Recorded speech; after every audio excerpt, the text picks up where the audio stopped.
బిడ్డలకి ఎప్పుడూ ఒక లక్షణం ఉంటుంది, పరానుకరణము. పరానుకరణము అంటే అనుకరించుట. మొట్టమొదట వాళ్ళు ఏది ఎలా చేద్దాము అన్న దాని విషయంలో అనుకరిస్తారు. ఈ అనుకరించడానికి వాళ్ళు ఎంచుకునే మొదటి వస్తువు ఏదో తెలుసా అంటే ప్రపంచంలో అమ్మ. అమ్మ ఏం చేస్తుందో అదే చేస్తారు. వాడు అమ్మ నువ్వంటాడు, నాన్న నువ్వంటాడు. అమ్మ అంటుంది తప్పు, నన్ను నువ్వను, నాన్నగారు మీరన్నా అంటు, నాన్నగారండి మీరంటాడు, అమ్మ నువ్వంటాడు. అమ్మే రక్షకురాలనుకుంటాడు. అమ్మ అంటుంది కాదు, నాకు రక్షకుడు మీ నాన్నగారే, నీకు రక్షకుడు మీ నాన్నగారే. నాన్నగారు అమ్మని దెబ్బలాడతారు, అమ్మ కళ్ళొత్తుకుంటుంది. కొడుకు ముఖం ఎర్రబడిపోతుంది. మీరు చూడండి, ఎప్పుడైనా అమ్మ జోలికి వెడితే నాన్నగారైనా సరే కోప్పడితే పిల్లాడికి చాలా కోపం వచ్చేస్తుంది, ఎర్రబడిపోయిన ముఖంతో ఉంటాడు. అప్పుడు వాడు అమ్మ దగ్గరికి వెళ్ళి, అమ్మ అమ్మ ఎందుకమ్మా నాన్నగారు నిన్ను అలా దెబ్బలాడారు అంటే, నాన్నగారు దెబ్బలాడితే నాన్న ఎప్పుడూ మన మంచికే దెబ్బలాడతారు తప్ప నాన్నగారు అనవసరంగా దెబ్బలాడరు.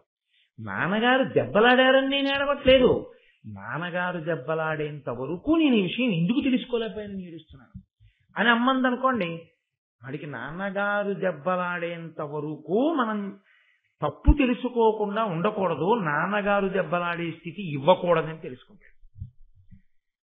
ఈనాడు సుఖపడ్డానరా, మీ తాత తీసుకెళ్ళి ఆయన చేతిలో పెట్టాడు, పెళ్ళి అయినప్పటి నుంచి ఇంకే, నువ్వైనా నన్ను గట్టెక్కించాలి నాన్న అందనుకోండి, వాడికి ఏం అర్థం అవుతుందంటే ఈ నాన్న శత్రువు అని అర్థం అవుతుంది.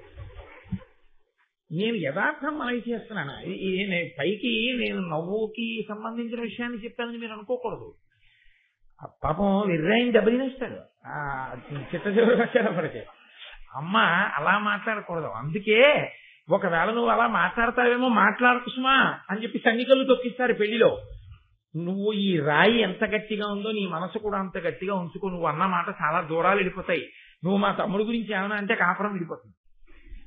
మా నాన్న గురించి ఏమైనా అన్నావో రేపు పొద్దున్న నేను మా నాన్నగారు ముఖం చూసుకోవడం మానేసామంటే ఇంకంతకన్నా అన్యాయమైన విషయం ఉండదు. కొన్ని నువ్వు కొత్తగా సంసారంలోకి వస్తున్నావు, బాగా ఒడిసి పట్టుకోసుమా అని సన్నికలు తొక్కిస్తారు. ధర్మం గురించి అంత ప్రయత్నం చేశారు ఋషులు మనకి. కాబట్టి పిల్లలకి ఉండేటటువంటి లక్షణం పరానుకరణం. అమ్మ ఏం చేస్తోందో వాడు చేసేస్తాడు. వాడికి బలం ఉందా బలం లేదా వాడికి అనవసరం. మీరు చూడండి, చాలా సందర్భాల్లో ఇప్పుడంటే లేవు, పూర్వం రోట్లో బండ పెట్టి పచ్చడి చేస్తుండేవారు.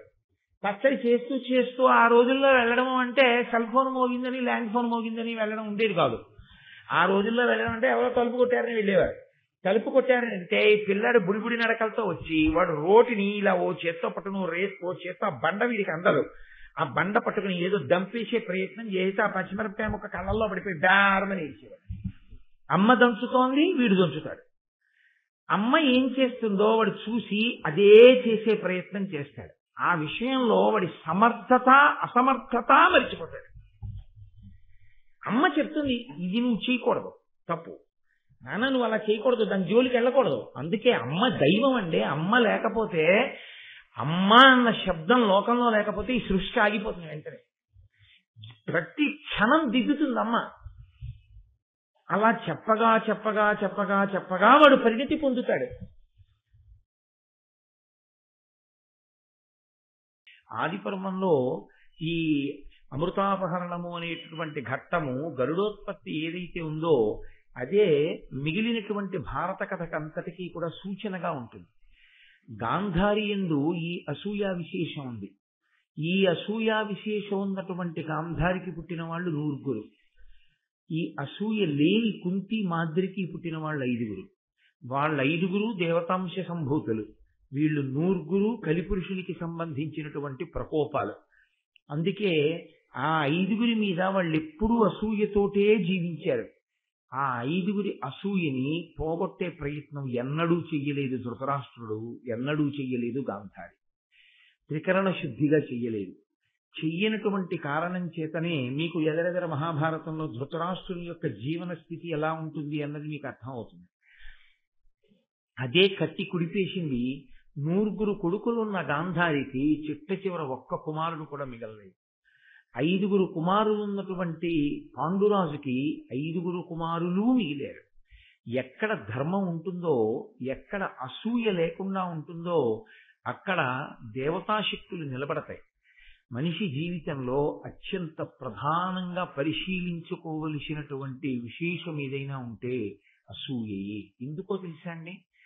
మీరు ప్రయత్నపూర్వకంగా పరిశీలనం కోసమని చెప్పి ప్రయత్నం చెయ్యవలసింది మహాభారత కథని అధ్యయనం చేయడం చేత, శ్రవణం చేయడం చేత అసూయాది గుణములను తొలగుతోసుకోవడానికి చేసే ప్రయత్నం. అసూయని పొంది ఉండడానికి ఎక్కడ శిక్షణ పొందక్కర్లేదు. అసూయని పొంది ఉండడానికి పుస్తకాలేమీ చదువుకోక్కర్లేదు. అసూయని కలిగి ఉండడానికి గురువుగారి పాదములు పట్టుకోవలసిన అవసరం ఏమి ఉండదు. అది తనంత తానుగా ప్రబలుతుంది. అందున మీరు చూడండి, చాలా చిన్నతనంలో ప్రారంభమైపోతుంది కొంతమందికి. ఇది జీవుడు ఎప్పటి నుంచో కోట్ల జన్మలుగా తెచ్చుకుంటున్నటువంటి లక్షణం. ఇది ఎంతవరకు వెళ్ళిపోతుందంటే, తన అన్నదమ్ముల్ని, తన అక్క చెల్లెళ్ళని, తన తల్లిదండ్రుల్ని, తన భార్యని ఎవరిని సమాజంలో అతను ఆదరంతో చూడలేడు. అతను ఎవరిని గౌరవించలేడు. కారణం ఒక్కటే. మీరు అందుకే చూడండి, కొంతమంది మాట్లాడేటప్పుడు మీరు ఎంతటి మహాత్ముల గురించి మాట్లాడండి, వాడా అంటారండి, ఏకవచన ప్రయోగం చేసేస్తారు. అసలు గౌరవవాచకమైనటువంటి సంబోధన చెయ్యడానికి తగిన వ్యక్తి అన్న వాళ్ళు వాళ్ళ జీవితంలో ఉండరు. అది అవతల వారికి లోపం కాదు. మీరు ఒక మహాత్ముణ్ణి గారు అని పెట్టి సంబోధించలేదనుకోండి, ఆయనకు వచ్చే ఉపద్రవం ఏముంటుంది? ఆయనవి కోరుకున్నవారు కారు. అవన్నీ పరిత్యజించి నిలబడిన మహాపురుషుడైన. కానీ ఆయనని గౌరవించడం చేత మనం ఎదుగుతాం. అంటే మనలో ఒక సంస్కారం ఉన్నది అని గుర్తు. అందుకే పూజ చేశాడు అంటే శాస్త్రం ఎందుకు గౌరవిస్తుందో తెలుసా అండి?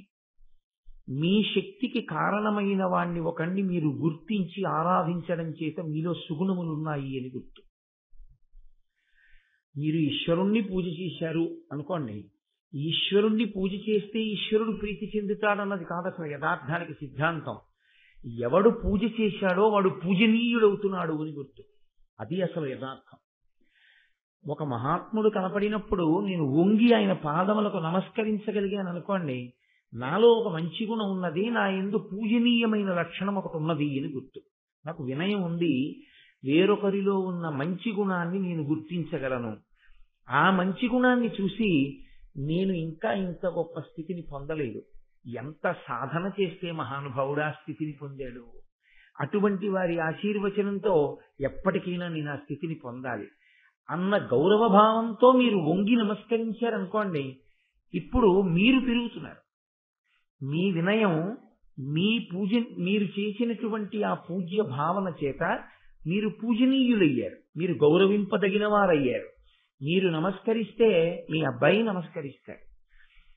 మీ గురించి ఎప్పుడైనా మాట్లాడవలసి వస్తే పెద్దలైన వారు కనపడితే మా నాన్నగారు ప్రయత్నపూర్వకంగా నేల మీద పడి నమస్కారం చేస్తారంటాడు. ఇంట్లో తండ్రి ప్రతి వారిని వాడు వీడు ఏముందండి పెద్దవాడి పెద్ద విశేషం, వాడికి నమస్కారం ఏంటంటే అన్నారనుకోండి మీరు, ఇప్పుడు అవతల వారిలో ఉండేటటువంటి పూజనీయత కించిత్ కూడా క్షీణించదు, ఏమీ క్షీణించదు. ఇప్పుడు మీరన్న మాట ఆయనకి కితాబు కాదు, ఆయన సమర్థతకి అది ఏ విధంగానూ రుజువు కాదు. ఆయన అలాగే ఉంటారు. పూజనీయతని పోగొట్టుకున్నవాడెవరు? ఎవరు అలా మాట్లాడాడో అతనే పోగొట్టుకుంటాడు. అందుకే అసూయ అన్న లక్షణం ఎక్కడుందో అది మెట్లు దింపుతుంది. మీరు ఎప్పుడు ఒక్కటే జ్ఞాపకం పెట్టుకోవాల్సింది, నిచ్చెన అనబడేటటువంటి వస్తువు ఒక్కటే, కానీ ఎక్కడానికి అదే కారణం, దిగడానికి అదే కారణం. దిగడానికి ఓనిచ్చెన, ఎక్కడానికి ఓనిచ్చెన ఉండవు లోకంలో. ఎక్కడానికైనా దిగడానికైనా అదే వేస్తారు. ఎక్కుతారా దిగిపోతారా అన్నది మీ ఇష్టం. మిమ్మల్ని ఈశ్వరుడు సర్వోత్కృష్టమైన మనుష్య జన్మ అన్నది ఒకటి ఇచ్చాడు. అంటే పుడుతూనే ఒక ఎత్తులో నిల్చున్నాడు. ఇప్పుడు దాని నుంచి పశుత్వంలోకి వెళ్ళిపోవచ్చు, నిచ్చెన నుంచి దిగిపోయి. ఇంకా అంతకన్నా పైకెక్కి దేవతల్లోకి వెళ్ళొచ్చు, ఈశ్వరుల్లోనే కలిసిపోవచ్చు. నిచ్చెనని ఎలా వాడుకుంటారన్నది మీ ఇష్టం. మీరు ఎక్కినా దిగినా నిచ్చెన దోషం మాత్రం లేదు. అది ఒడిసి పట్టుకోవడానికి చేసేటటువంటి ప్రయత్నం అసూయ అన్న గుణం కనపడగానే అయ్య బాబోయ్, ఇది నాతో పోదు, ఇది నన్ను మొత్తం నా వంశాన్ని కూడా క్షయం చేస్తుంది, చాలా ప్రమాదాన్ని తీసుకొస్తుంది.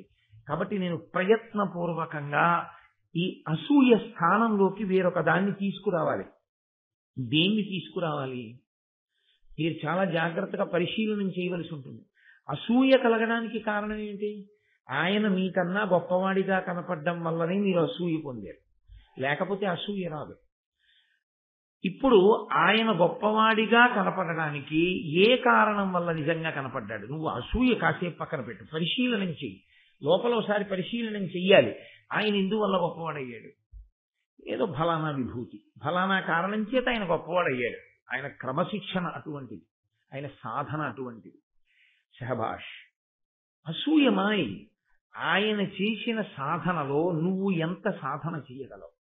ఆయననే ఆదర్శంగా తీసుకుని మనం పైకెక్కగలమా? ఆయనకే నమస్కారం చేస్తూ ఆయనలా తయారు కాగలమా అని మీరు అన్నారనుకోండి, ఇప్పుడు ఆయన ఆదర్శం అయిపోయాడు, అసూయపోయింది. ఇప్పుడు ఆయనకి 10 మాటలు నమస్కరించి ఆయనలా ఉండాలని మీరు చేసే ప్రయత్నం చేత అభ్యున్నత వస్తుంది. వాడెంత వాడండి అని ఆయనను అనుకరించకపోగా, ఆయనలా పెరిగే ప్రయత్నం చేయకపోగా, ఆయనని నింద చేసే ప్రయత్నం చేత కొత్తగా పాపం వచ్చి ఖాతాలో పడి కట్టి కుడిపేస్తుంది. కేవలం మీ మనసుతో భావాన్ని సమన్వయం చేసుకోవడంలో, మీ మనసుని ఎటువైపుకి నడిపించాలనేటటువంటి దాని విషయంలో మీరు బుద్ధిని వినియోగించుకోవడంలో జన్మ సాఫల్యము నిలబడుతుంది. మీరు అన్న మాట నేను వాడినప్పుడు కేవలం మిమ్మల్ని మీరు అనుకోకూడదు. అది నాకు నేను కూడా జ్ఞాపకం చేసుకుంటున్నాను అని మీరు గుర్తుపెట్టుకోవాల్సి ఉంటుంది. నేను ఆ స్థాయిని గెలిచిన వారనని, మీరు ఆ స్థాయిలో ఉండిపోయిన వారని, అందుకని నేను మీకు ఉపదేశం చేస్తున్నానని మీరు ఎప్పుడూ అనుకోకూడదు. నేను ప్రవచనం చేస్తున్నాను కాబట్టి నేను నన్నయ్య గారిని స్పృహలో ఉంచుకుని మీతో మాట్లాడుతున్నాను. కానీ నన్నయ్య గారు చెప్పింది ఏదుందో అది మీకే కాదు, నాకు కూడా అన్వయమే. కాబట్టి నేను కూడా అసూయ అన్నది నాలో ఎప్పుడైనా తొంగి చూస్తే నేను చెప్పిన మహాభారతమే నాకు మార్గదర్శకం కావాలి. అసూయని తొలగించుకోగలిగిన స్థితిని నేను కూడా పొందాలి అని. కాబట్టి ఇవన్నీ కోటేశ్వరరావు గారు హితోపదేశాలు చేస్తున్నాడు అని మీరు అనుకోకూడదు. నేను కూడా ఈ హితమును నేర్చుకోవడానికి ప్రయత్నిస్తున్నవాడని. కాకపోతే భారతం చెప్తున్నాను కాబట్టి నన్ను ఇక్కడ కూర్చోబెట్టారు, మరింత వినయంతో వింటున్నారు కాబట్టి మీరు అలా కూర్చున్నారు, అదొక్కటే తేడా. కాబట్టి ఇప్పుడు అటువంటి కుమారుడు జన్మించాడు, ఆమె పరిశీలనం చేసుకోవచ్చు, ఇప్పుడైనా పరిశీలనం చేయొచ్చు. ఏమిటి నేను సాధించింది? ఇంత గొప్ప కుమారుడు జన్మించిన కారణం చేత ఎప్పటికైనా దాస్యం అన్నది విడిపోతే, దాస్యము అన్నది శాశ్వత లక్షణం కాదు కదండి. పందెంలో గెలిచి తెచ్చుకుంది, ఏ కారణం చేతనో మధ్యలో విడిపోయింది అనుకోండి, మధ్యలో వచ్చినది ఏది పూర్తిగా ఉండేది కాదు కదండి. లోకంలో ఏదైనా సరే స్వయంభూ అనో మాట, స్వయంభూ అంటే తనంత తాను వెలిసినది అని. స్వయంభూ ఏదో అది ఎప్పుడూ అలాగే ఉండిపోతుంది. స్వయంభూ శివలింగం అంతా కరిగిపోయి అభిషేకంలో ఇంత ముక్కే ఉండిపోయింది అనుకోండి, స్వయంభూ శివలింగం ఉండిపోయింది అనేది. ఇంకా కొత్తగా శివలింగం వెళ్ళిపోయింది ఎక్కడికో అని మీరు అనడానికి ఏమి ఉండదు శాస్త్రంలో. అలాగే ఏది శాశ్వతమో అది ఉంటుంది, ఏది అశాశ్వతమో, ఏది మధ్యలో వచ్చిందో అది ఉండేది కాదు. నాకు ఉద్యోగం 20 ఏళ్ల తర్వాత వచ్చింది, నాకు వయసు 20 ఏళ్ళు దాటిన తర్వాత వచ్చింది, నాకున్న ఉద్యోగం 60 ఏళ్ల తర్వాత అయిపోతుంది కాదు. అలా మధ్యలో వచ్చినవన్నీ మధ్యలో వెళ్ళిపోయేవే. దాస్యం కూడా తన కృతకమైన ప్రణాళిక చేత తెచ్చింది వినతకి, ఈశ్వరానుగ్రహం కలగగానే పోతుంది. ఎందుకనంటే మీరు ఒకటి గమనించండి, విడుదల పొందుతోంది వినత, నశించిపోయేటటువంటిది నశింపచేసేదాన్ని పట్టుకుంటోంది కదురు. ఏ అతిశయం ఉందో వినతకి ఆ అతిశయం పోతోంది దాస్యం చేత, అహంకారం పోతోంది. కాబట్టి ఆవిడిప్పుడు ఉన్నతి వైపుకు అడుగులు వేసేస్తోంది.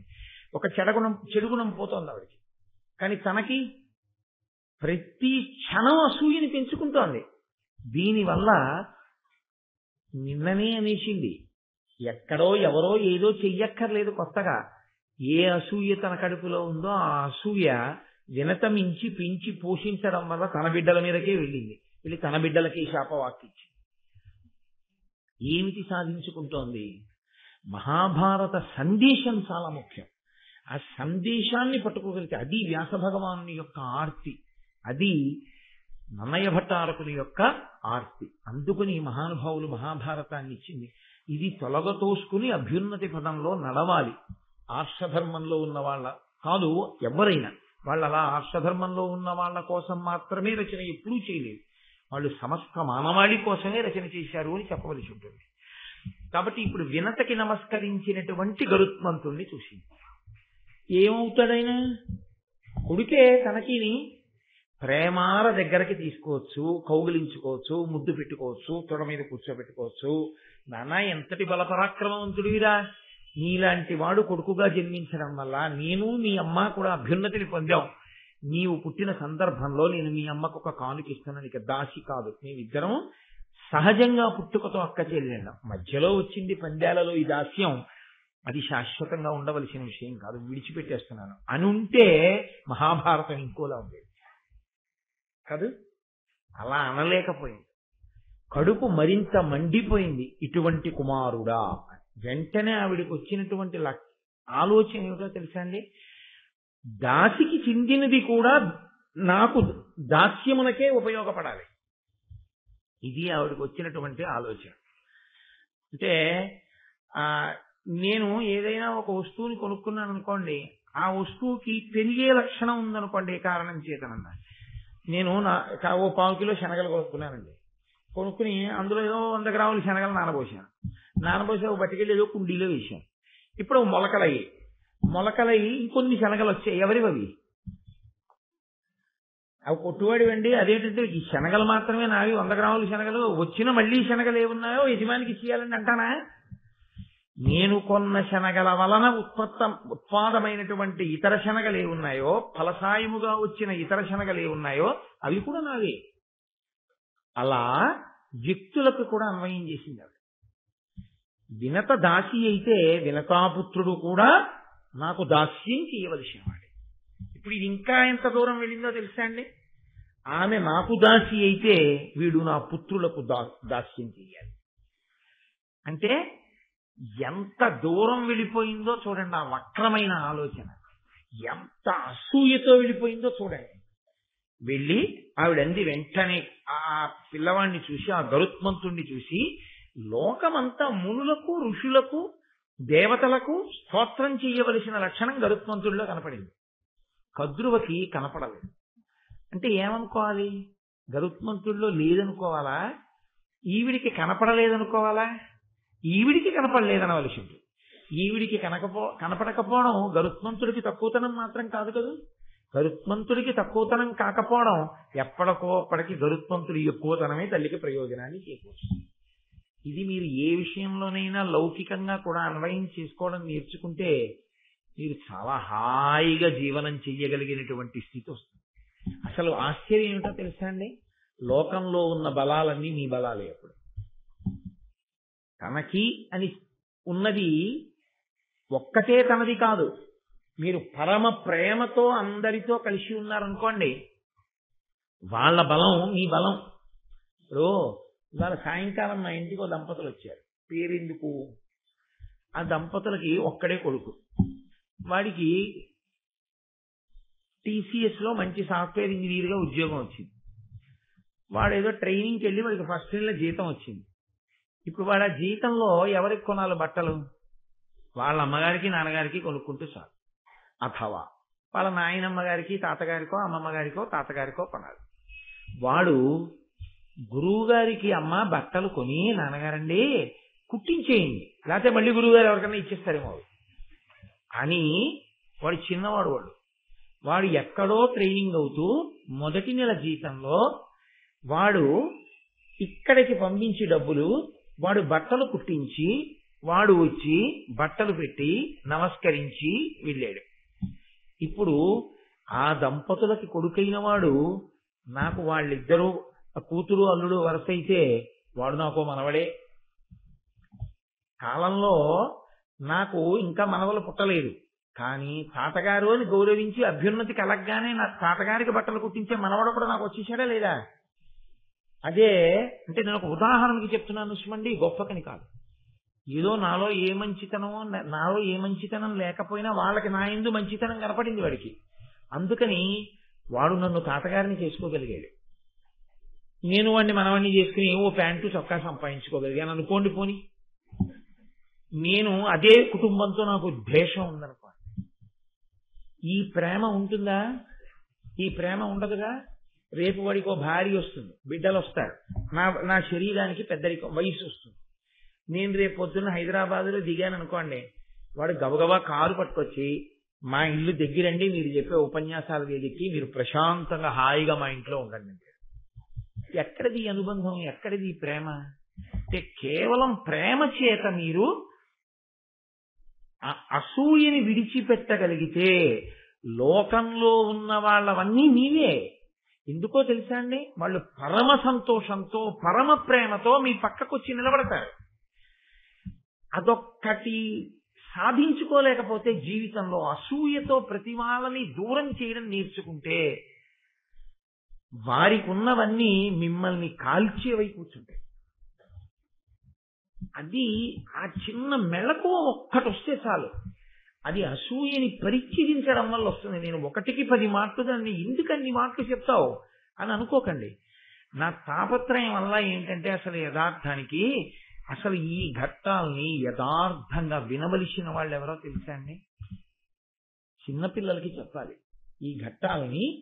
వాళ్ళు జీవితంలో వృద్ధిలోకి రావలసిన వాళ్ళు పాడైపోకుండా, చీడాకు పట్టకుండా, వాళ్ళకి అసూయ యొక్క ఆ గర్హనీయమైన స్థితిని బోధ చేయడానికి మహాభారతాన్ని ఆధారంగా చెప్పాలి. కానీ ఇవాళ మన వ్యవస్థ ఎక్కడ విఫలమైందంటే, మనం ఇంత పరమోత్కృష్టమైన విషయాల్ని తీసుకెళ్లి పిల్లలకి పాఠ్యాంశంగా అందించడంలో డిజాస్ట్రస్ ఫెయిల్యూర్ అంటారు ఇంగ్లీష్లో. ఆ స్థితి మనం పొంది ఉన్నాం. దాన్ని ఎవరు మార్చగలరో వారు దాని గురించి ఆలోచించవలసి ఉంటుంది. కాబట్టి ఇప్పుడు కద్రువ వినతకి నమస్కరించినటువంటి గరుత్మంతుణ్ణి చూసండి. తడయక మృక్కియున్న వినతాసుతునప్పుడు చూచి ఆత్మలో నిడుగడ చేయుచుం కడు సహింపక కద్రువ వాని పిలిచి నా కొడుకులు నెల్ల నెత్తుకొని కృమ్మరుచుండుము ఏమి పంచినన్ మడవక చేయు మీ పని సమర్పణ చేసే ప్రభుత్వం ఏర్పడం. స్పష్టంగా చెప్పేస్తున్నారు నన్నయ్య గారు. ఆయన అంటున్నారు కడు సహింపక, ఆ గరుత్మంతుని యొక్క వైభవాన్ని జీర్ణం చేసుకోలేక ఇంకో మంచి పనివాడు దొరికాడు అని అనుకుని ఆవిడంది తడయక మృక్కియున్న వినతాసుతున్నప్పుడు చూచి, అమ్మకి నమస్కారం చేస్తున్నాడు, అప్పుడే పుట్టాడు ఆయన, ఇంకా ఆయనకి లోకం తెలియదు అని అనుకోవలసి ఉంటుంది. కానీ కారణజన్ముడు కాబట్టి ఆ స్థితిని పొందాడు. ఆ పిల్లవాడిని పిలిచండి, ఆత్మలో నిడుగడ చేయుచుంకడు సహింపక కద్రువ వాని పిలిచి నా కొడుకుల నెల్ల నెత్తుకుని కృమ్మరచుండమా. ఇది ఒక్కొక్క రకంగా చాలా బాధగానే ఉంటుంది. ఆవిడికి పాపం పసిపిల్లాడు ఉంటాడు. ఇంటి పని పిల్ల అయితే, ఇంటి పని మనిషి అయితే ఆవిడికి పిల్లలు ఉండరండి. వాడు అమ్మ ఎప్పుడు వస్తుంది, పాలు ఎప్పుడు వస్తుందని ఇస్తుందని వాడు ఏడుస్తుంటాడు. పిల్లాడితో చేసుకోలేకపోతున్నాను, కొంచెం బట్టలు చెడిపోని యజమానురాలంటుంది. ఏమి తన పిల్లవాడు ఎలాంటి వాడో ఆవిడ పిల్లవాడు అలాంటి వాడు కాడు. పోన్లేవే సాయంకాలం ఇప్పుడు నీకు ఓపిక ఉన్నప్పుడు చేసి పెట్టు, లేకపోతే ఈ ఒక్క 6 నెలలు నీకు నాకు కూడా ఈ స్థితి నుంచి బయటకు వచ్చే వరకు ఇంకొకరిని కూడా పెట్టుకుంటాడు అని అనలేని తనం తన కళ్ళజోడులో అవతల వారి కష్టాలని చూడలేకపోతుంది. అది అప్పుడేమి అప్పుడు ఇప్పుడు ఎప్పుడు కనపడుతుంది. కాబట్టి కద్రువంది నా పిల్లల్ని నీ వీపు మీద ఎత్తుకుని ఆడిస్తూ ఉంది, అలా తిప్పుతూ ఉంది ఆకాశం. ఏమిటి ఆవిడ బాధ? అంత వేగంగా తిరగలవు కదూ, నీ బలం ఎందుకు పనికి రావాలంటే నా పిల్లల్ని ఆడించడానికి పనికి, అంతే, అంతకన్నా ఇంకెందుకు పనికి రాకూడదు సుమా. అది అన్నమాట తాపత్రయం. చూడండి, బాగా తెలివైన వాడిని చదువుకోకుండా చేయడం ఇలాంటివి ఎలా ఉంటాయో ఈ పనులు కూడా అలాగే ఉంటాయి. ఇంతకన్నా పైశాచికత్వం ఏముంటుందండి లోకంలో? అసూయ అన్నది పెరిగితే ఎంత పైశాచికత్వం వైపుకు వెళ్ళిపోతుందో చూడండి అని ఏమి పంచినన్మడవక చేయుము ఈ పని. నువ్వు పిల్లల్ని మోసి తిప్పి తీసుకొచ్చి అక్కడ వదిలేసి నువ్వు వేరే పని మీద వెళ్ళిపోతావేమో. ఏమో ఇంత బలం ఉన్నవాడు ఏదేమో చదువుకోవడానికి బయలుదేరితే, దీంతో పాటు ఏ అస్త్ర విద్య నేర్చుకుంటే, అది ఆవిడ భయం. వాళ్ళని అలా తిప్పి తీసుకొచ్చి కూర్చోబెట్టి నువ్వు వెళ్ళిపోవడం కాదు. 1000 మంది పిల్లలు ఎవరు ఏ పని చెప్పినా నోరెత్తకుండా చేస్తూ ఉండు. 1000 మంది అన్నాక వాళ్ళ కోరికలు తక్కువ ఉంటాయా? వాడు ఆ పుస్తకం పట్టరా అంటాడు. చేసేవాడు దొరకాలి కానండి లోకంలో. తమోగుణం పెరిగిపోవడానికి అంతకన్నా లక్షణం ఇంకోటి ఉండదు. అప్పుడప్పుడు నా చేతిలో పుస్తకం కూడా అందేసుకుంటూ ఉంటే నేను అదే అంటుంటాను, కొన్నాళ్ళకి నాకు రాసరికం వచ్చేస్తుందండి, అలా అన్నీ కూర్చేసుకోకండి, సామాన్యం పోయి అసలు వినయంగా బతకడం పోతుంది నాకు ఇహ అని. అది ఇంకోటి చేసేవాడు మీకు దొరకాలి, కానీ అడుగడుగునా మీకు చేసి పెడుతున్నారు అనుకోండి, కుర్చీలోంచి లేచి కదిలి వస్తువు తీసుకోవడం కూడా మీ స్థితికి తక్కువతనంగా మీకు అనిపిస్తుంది కాదు. ఆ స్థితిని గెలవగలిగిన వాడైతే 10 మందికి పనికొచ్చేవాడు తప్ప, ఇది నేను చేయడమా అనుకున్నవాడు దేనికి పనికొస్తాడు? సేవ చేయడానికి. మహాత్ములు ఆ కోణంలో ఆలోచించారు. గాంధీ గారి దగ్గరికి రాజేంద్ర ప్రసాద్ గారు వెళ్ళి సబర్మతి ఆశ్రమంలో కలుసుకుని నేను ఏమైనా సేవ చేయాలనుకుంటున్నాను, ఏం చేయాలని అడిగారు. దాట్ కేమ్ ది రిప్లై అంటారు. అలా గాంధీ గారు వెంటనే రాజేంద్ర ప్రసాద్ గారికి అప్పచెప్పిన పని ఏమిటో తెలుసా అండి? ఆశ్రమంలో కుష్ఠరోగులు ఉన్నారు, కుష్ఠరోగులకు పాయిఖానా ఉంది. ఆ రోజుల్లో ఇప్పుడున్నటువంటి వ్యవస్థ కాదు. నువ్వు ప్రతిరోజు కుష్ఠరోగుల యొక్క పాయిఖానాలోకి వెళ్ళి వాళ్ళు విసర్జించినటువంటి మలాన్నంతటిని ఎత్తి దూరంగా వేస్తుండా సేవ చేయాలి. పరమ సంతోషం. ఆయన వెంటనే ప్రారంభం చేశాడు ఆ పని. సేవ చేయడానికి పదవులు అక్కర్లేదు, సేవ చేయడానికి ఇంకేమీ అక్కర్లేదు. సేవ చెయ్యాలన్న తలంపు నీకుంటే చాలు. సేవ చేయడానికి టికెట్లు కొనుక్కోక్కర్లేదు, ఆర్జిత సేవలన్న పేరే అక్కర్లేదు. వెంకటాచలం వెళ్ళి సేవ చేయడానికి డబ్బులు ఉండాలా? వెంకటరమణుడు మాడవీధుల్లో తిరుగుతున్నప్పుడు నువ్వు జాగ్రత్తగా ఆయనతో పాటుగా గోవిందనామని చెప్పుకుంటూ తిరుగు చాలు. 7 కొండలు గోవిందనామని చెప్తూ ఎక్కు చాలు. వెంకటేశ్వర స్వామిని ఒక్కసారి నువ్వు దర్శనం చేసి, నేనే 10 మాటలు దర్శనం చేస్తే నాలాగే అందరూ ఆయనకి బిడ్డలు, అంతమంది చూడాలి కదా. నేను ఒక్కమారు దర్శనం చేసుకుని వెళుతూ ఉంటాను. ఈశ్వరా, నేను నిన్నెన్ని మాటలు చూశానన్నది కాదు, నువ్వు నన్ను చల్లగా చూస్తే చాలు అను. నువ్వు 10 మాటలు చూస్తే అదృష్టమా, ఆయన నిన్ను చూస్తే అదృష్టమా? ఆయన నిన్ను చూడడానికి నువ్వు ఆయన ఒక్కసారి చూడటమే నిజానికి ధర్మం. లక్షల మంది వెనకాల ఆయన్ని చూడడానికి ఉన్నారా? నువ్వేనా ఆయన బిడ్డడివి? వాళ్ళందరూ కారు. నువ్వు ఒక్కమారే చూడు. నువ్వు ఒక్కమారు చూడడం నేర్చుకుంటే, ఒక్కమారు ఈశ్వర దర్శనం చేసుకుని చాలు ఆయన దృష్టిలో పడ్డాను అని నీకు వచ్చేయడం అలవాటు అయిపోతే అందరూ హాయిగా ఉంటారు. ఇన్ని లఘు, మహాలఘు, అతి లఘు, ఇన్ని పెద్ద పెద్ద విషయాలు కనిపెట్టవలసిన అవసరం ఏమి ఉండదు. హాయిగా అందరూ రాముల వారి మేడలోకి వెళ్ళి దర్శనం చేసుకోవాలి. అది లేకే వచ్చింది కదా ఈ దరిద్రం అంతాను. కాబట్టి ఈ పిల్లల్ని ఎత్తుకుని మోస్తూ ఉండు. మోయడం కాదు, వాళ్ళు ఏం చెప్పినా చేస్తూ ఉండు. అంటే ఆయన ఏమంటాడు? ఆయన ఏం అనలేదు. ఎందుకు అనలేదో మీరు గమనించాల్సిందండి. అది చాలా అవసరం. ఎందుకు అనలేదు గరుత్మంతుడు? క్షణోర్మోయి అనలేడేమిటి? అనగలడు, కానీ అనలేదు. ఎందుకు అనలేదో తెలుసా అండి? బిడ్డలకున్న పరానుకరణము. ఇది మీరు గుర్తుపెట్టుకోవాలి. బిడ్డలకి ఎప్పుడూ ఒక లక్షణం ఉంటుంది, పరానుకరణము. పరానుకరణము అంటే అనుకరించుట. మొట్టమొదట వాళ్ళు ఏది ఎలా చేద్దాము అన్న దాని విషయంలో అనుకరిస్తారు. ఈ అనుకరించడానికి వాళ్ళు ఎంచుకునే మొదటి వస్తువు ఏదో తెలుసా అంటే ప్రపంచంలో అమ్మ.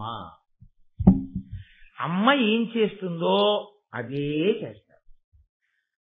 వాడు అమ్మ నువ్వంటాడు, నాన్న నువ్వంటాడు. అమ్మ అంటుంది తప్పు. నన్ను నువ్వను, నాన్నగారు మీరన్నా అంటాడు. నాన్నగారండి మీరంటాడు, అమ్మ నువ్వంటాడు. అమ్మే రక్షకురాలనుకుంటాడు. అమ్మ అంటుంది కాదు, నాకు రక్షకుడు మీ నాన్నగారే, నీకు రక్షకుడు మీ నాన్నగారే. నాన్నగారు అమ్మని దెబ్బలాడతారు, అమ్మ కళ్ళొత్తుకుంటుంది. కొడుకు ముఖం ఎర్రబడిపోతుంది. మీరు చూడండి, ఎప్పుడైనా అమ్మ జోలికి వెడితే నాన్నగారైనా సరే కోప్పడితే పిల్లాడికి చాలా కోపం వచ్చేస్తుంది. ఎర్రబడిపోయిన ముఖంతో ఉంటాడు. అప్పుడు వాడు అమ్మ దగ్గరికి వెళ్ళి, అమ్మ అమ్మ ఎందుకమ్మా నాన్నగారు నిన్ను అలా దెబ్బలాడారు అంటే, నాన్నగారు దెబ్బలాడితే నాన్న ఎప్పుడూ మన మంచికే దెబ్బలాడతారు తప్ప నాన్నగారు అనవసరంగా దెబ్బలాడరు. నాన్నగారు దెబ్బలాడారని నేను ఏడవట్లేదు, నాన్నగారు దెబ్బలాడేంత వరకు నేను ఈ విషయం ఎందుకు తెలుసుకోలేకపోయాను ఏడుస్తున్నాను అని అమ్మందనుకోండి, వాడికి నాన్నగారు దెబ్బలాడేంత వరకు మనం తప్పు తెలుసుకోకుండా ఉండకూడదు, నాన్నగారు దెబ్బలాడే స్థితి ఇవ్వకూడదని తెలుసుకుంటాడు. ఈనాడు సుఖపడ్డానరా, మీ తాత తీసుకెళ్ళి ఆయన చేతిలో పెట్టాడు, పెళ్ళి అయినప్పటి నుంచి ఇంకే నువ్వైనా నన్ను గట్టెక్కించాలి నాన్న అందనుకోండి, వాడికి ఏం అర్థం అవుతుందంటే ఈ నాన్న శత్రువు అని అర్థం అవుతుంది. నేను యథార్థం మనవి చేస్తున్నాను. పైకి నేను నవ్వుకి సంబంధించిన విషయాన్ని చెప్పానని మీరు అనుకోకూడదు. పాపం విర్రాయిని దెబ్బతినేస్తాడు చిట్ట చివరికి వచ్చేటప్పటికే. అమ్మ అలా మాట్లాడకూడదు, అందుకే ఒకవేళ నువ్వు అలా మాట్లాడతావేమో మాట్లాడకు సుమా అని చెప్పి సన్నికలు తొక్కిస్తారు పెళ్లిలో. నువ్వు ఈ రాయి ఎంత గట్టిగా ఉందో నీ మనసు కూడా అంత గట్టిగా ఉంచుకో, నువ్వు అన్న మాట చాలా దూరాలు వెళ్ళిపోతాయి. నువ్వు మా తమ్ముడు గురించి ఏమైనా అంటే కాపురం వెళ్ళిపోతుంది. మా నాన్న గురించి ఏమైనా అన్నావో రేపు పొద్దున్న నేను మా నాన్నగారు ముఖం చూసుకోవడం మానేసామంటే ఇంకంతకన్నా అన్యాయమైన విషయం ఉండదు. కొన్ని నువ్వు కొత్తగా సంసారంలోకి వస్తున్నావు, బాగా ఒడిసి పట్టుకోసుమా అని సన్నికలు తొక్కిస్తారు. ధర్మం గురించి అంత ప్రయత్నం చేశారు ఋషులు మనకి. కాబట్టి పిల్లలకి ఉండేటటువంటి లక్షణం పరానుకరణం. అమ్మ ఏం చేస్తోందో వాడు చేసేస్తాడు. వాడికి బలం ఉందా బలం లేదా వాడికి అనవసరం. మీరు చూడండి, చాలా సందర్భాల్లో ఇప్పుడంటే లేవు, పూర్వం రోడ్లో బండ పెట్టి పచ్చడి చేస్తుండేవారు. పచ్చడి చేస్తూ ఆ రోజుల్లో వెళ్ళడం అంటే సెల్ ఫోన్ మోగిందని ల్యాండ్ ఫోన్ మోగిందని వెళ్ళడం ఉండేది కాదు. ఆ రోజుల్లో వెళ్ళడం అంటే ఎవరో తలుపు కొట్టారని వెళ్ళేవారు. తలుపు కొట్టారంటే పిల్లాడు బుడిబుడి నడకలతో వచ్చి వాడు రోటిని ఇలా ఓ చేత్తో పట్టుకుని ఓ చేత్తో ఆ బండ వీడికి అందరు ఆ బండ పట్టుకుని ఏదో దంపేసే ప్రయత్నం చేసి ఆ పచ్చిమిరపకాయ ముక్క కళ్ళల్లో పడిపోయి డారమని ఏడ్చేవాడు. అమ్మ దంచుతోంది, వీడు దంచుతాడు. అమ్మ ఏం చేస్తుందో వాడు చూసి అదే చేసే ప్రయత్నం చేస్తాడు. ఆ విషయంలో వాడి సమర్థత అసమర్థత మర్చిపోతాడు. అమ్మ చెప్తుంది ఇది నువ్వు చేయకూడదు, తప్పు నాన్న, నువ్వు అలా చేయకూడదు, దాని జోలికి వెళ్ళకూడదు. అందుకే అమ్మ దైవం అండి. అమ్మ లేకపోతే, అమ్మ అన్న శబ్దం లోకంలో లేకపోతే ఈ సృష్టి ఆగిపోతుంది. వెంటనే ప్రతి క్షణం దిద్దుతుంది అమ్మ. అలా చెప్పగా వాడు పరిణతి పొందుతాడు. అలా గరుత్మంతుడికి శక్తి లేదా అండి? మరి ఎందుకండి కద్రువు చెప్తే నేనెందుకు చేస్తానని ఎందుకు అడగలేదు? వినత అడగదు. వినత ఆవిడ్ని చూడగానే ఇలా నిలబడింది. ఓ అమ్మలా నిలబడింది, అమ్మలా చేస్తోంది అంటే మనం కూడా అలాగే చెయ్యాలన్నమాట. అంతే. ఇందులో నన్నయ్య గారు వ్యాస భగవానుడు ఎంత దాచారో మీరు అర్థం చేసుకోండి. ఇవన్నీ చెప్పారా అండి నన్నయ్య గారిని మీరు నన్ను అడగకూడదు. చెప్పారు. ఎక్కడ చెప్పారు? చెప్పకుండా చెప్పారు. ఒక్కొక్కసారి చెప్పకుండా ఉన్న భాగం కూడా చెప్పిన భాగమే.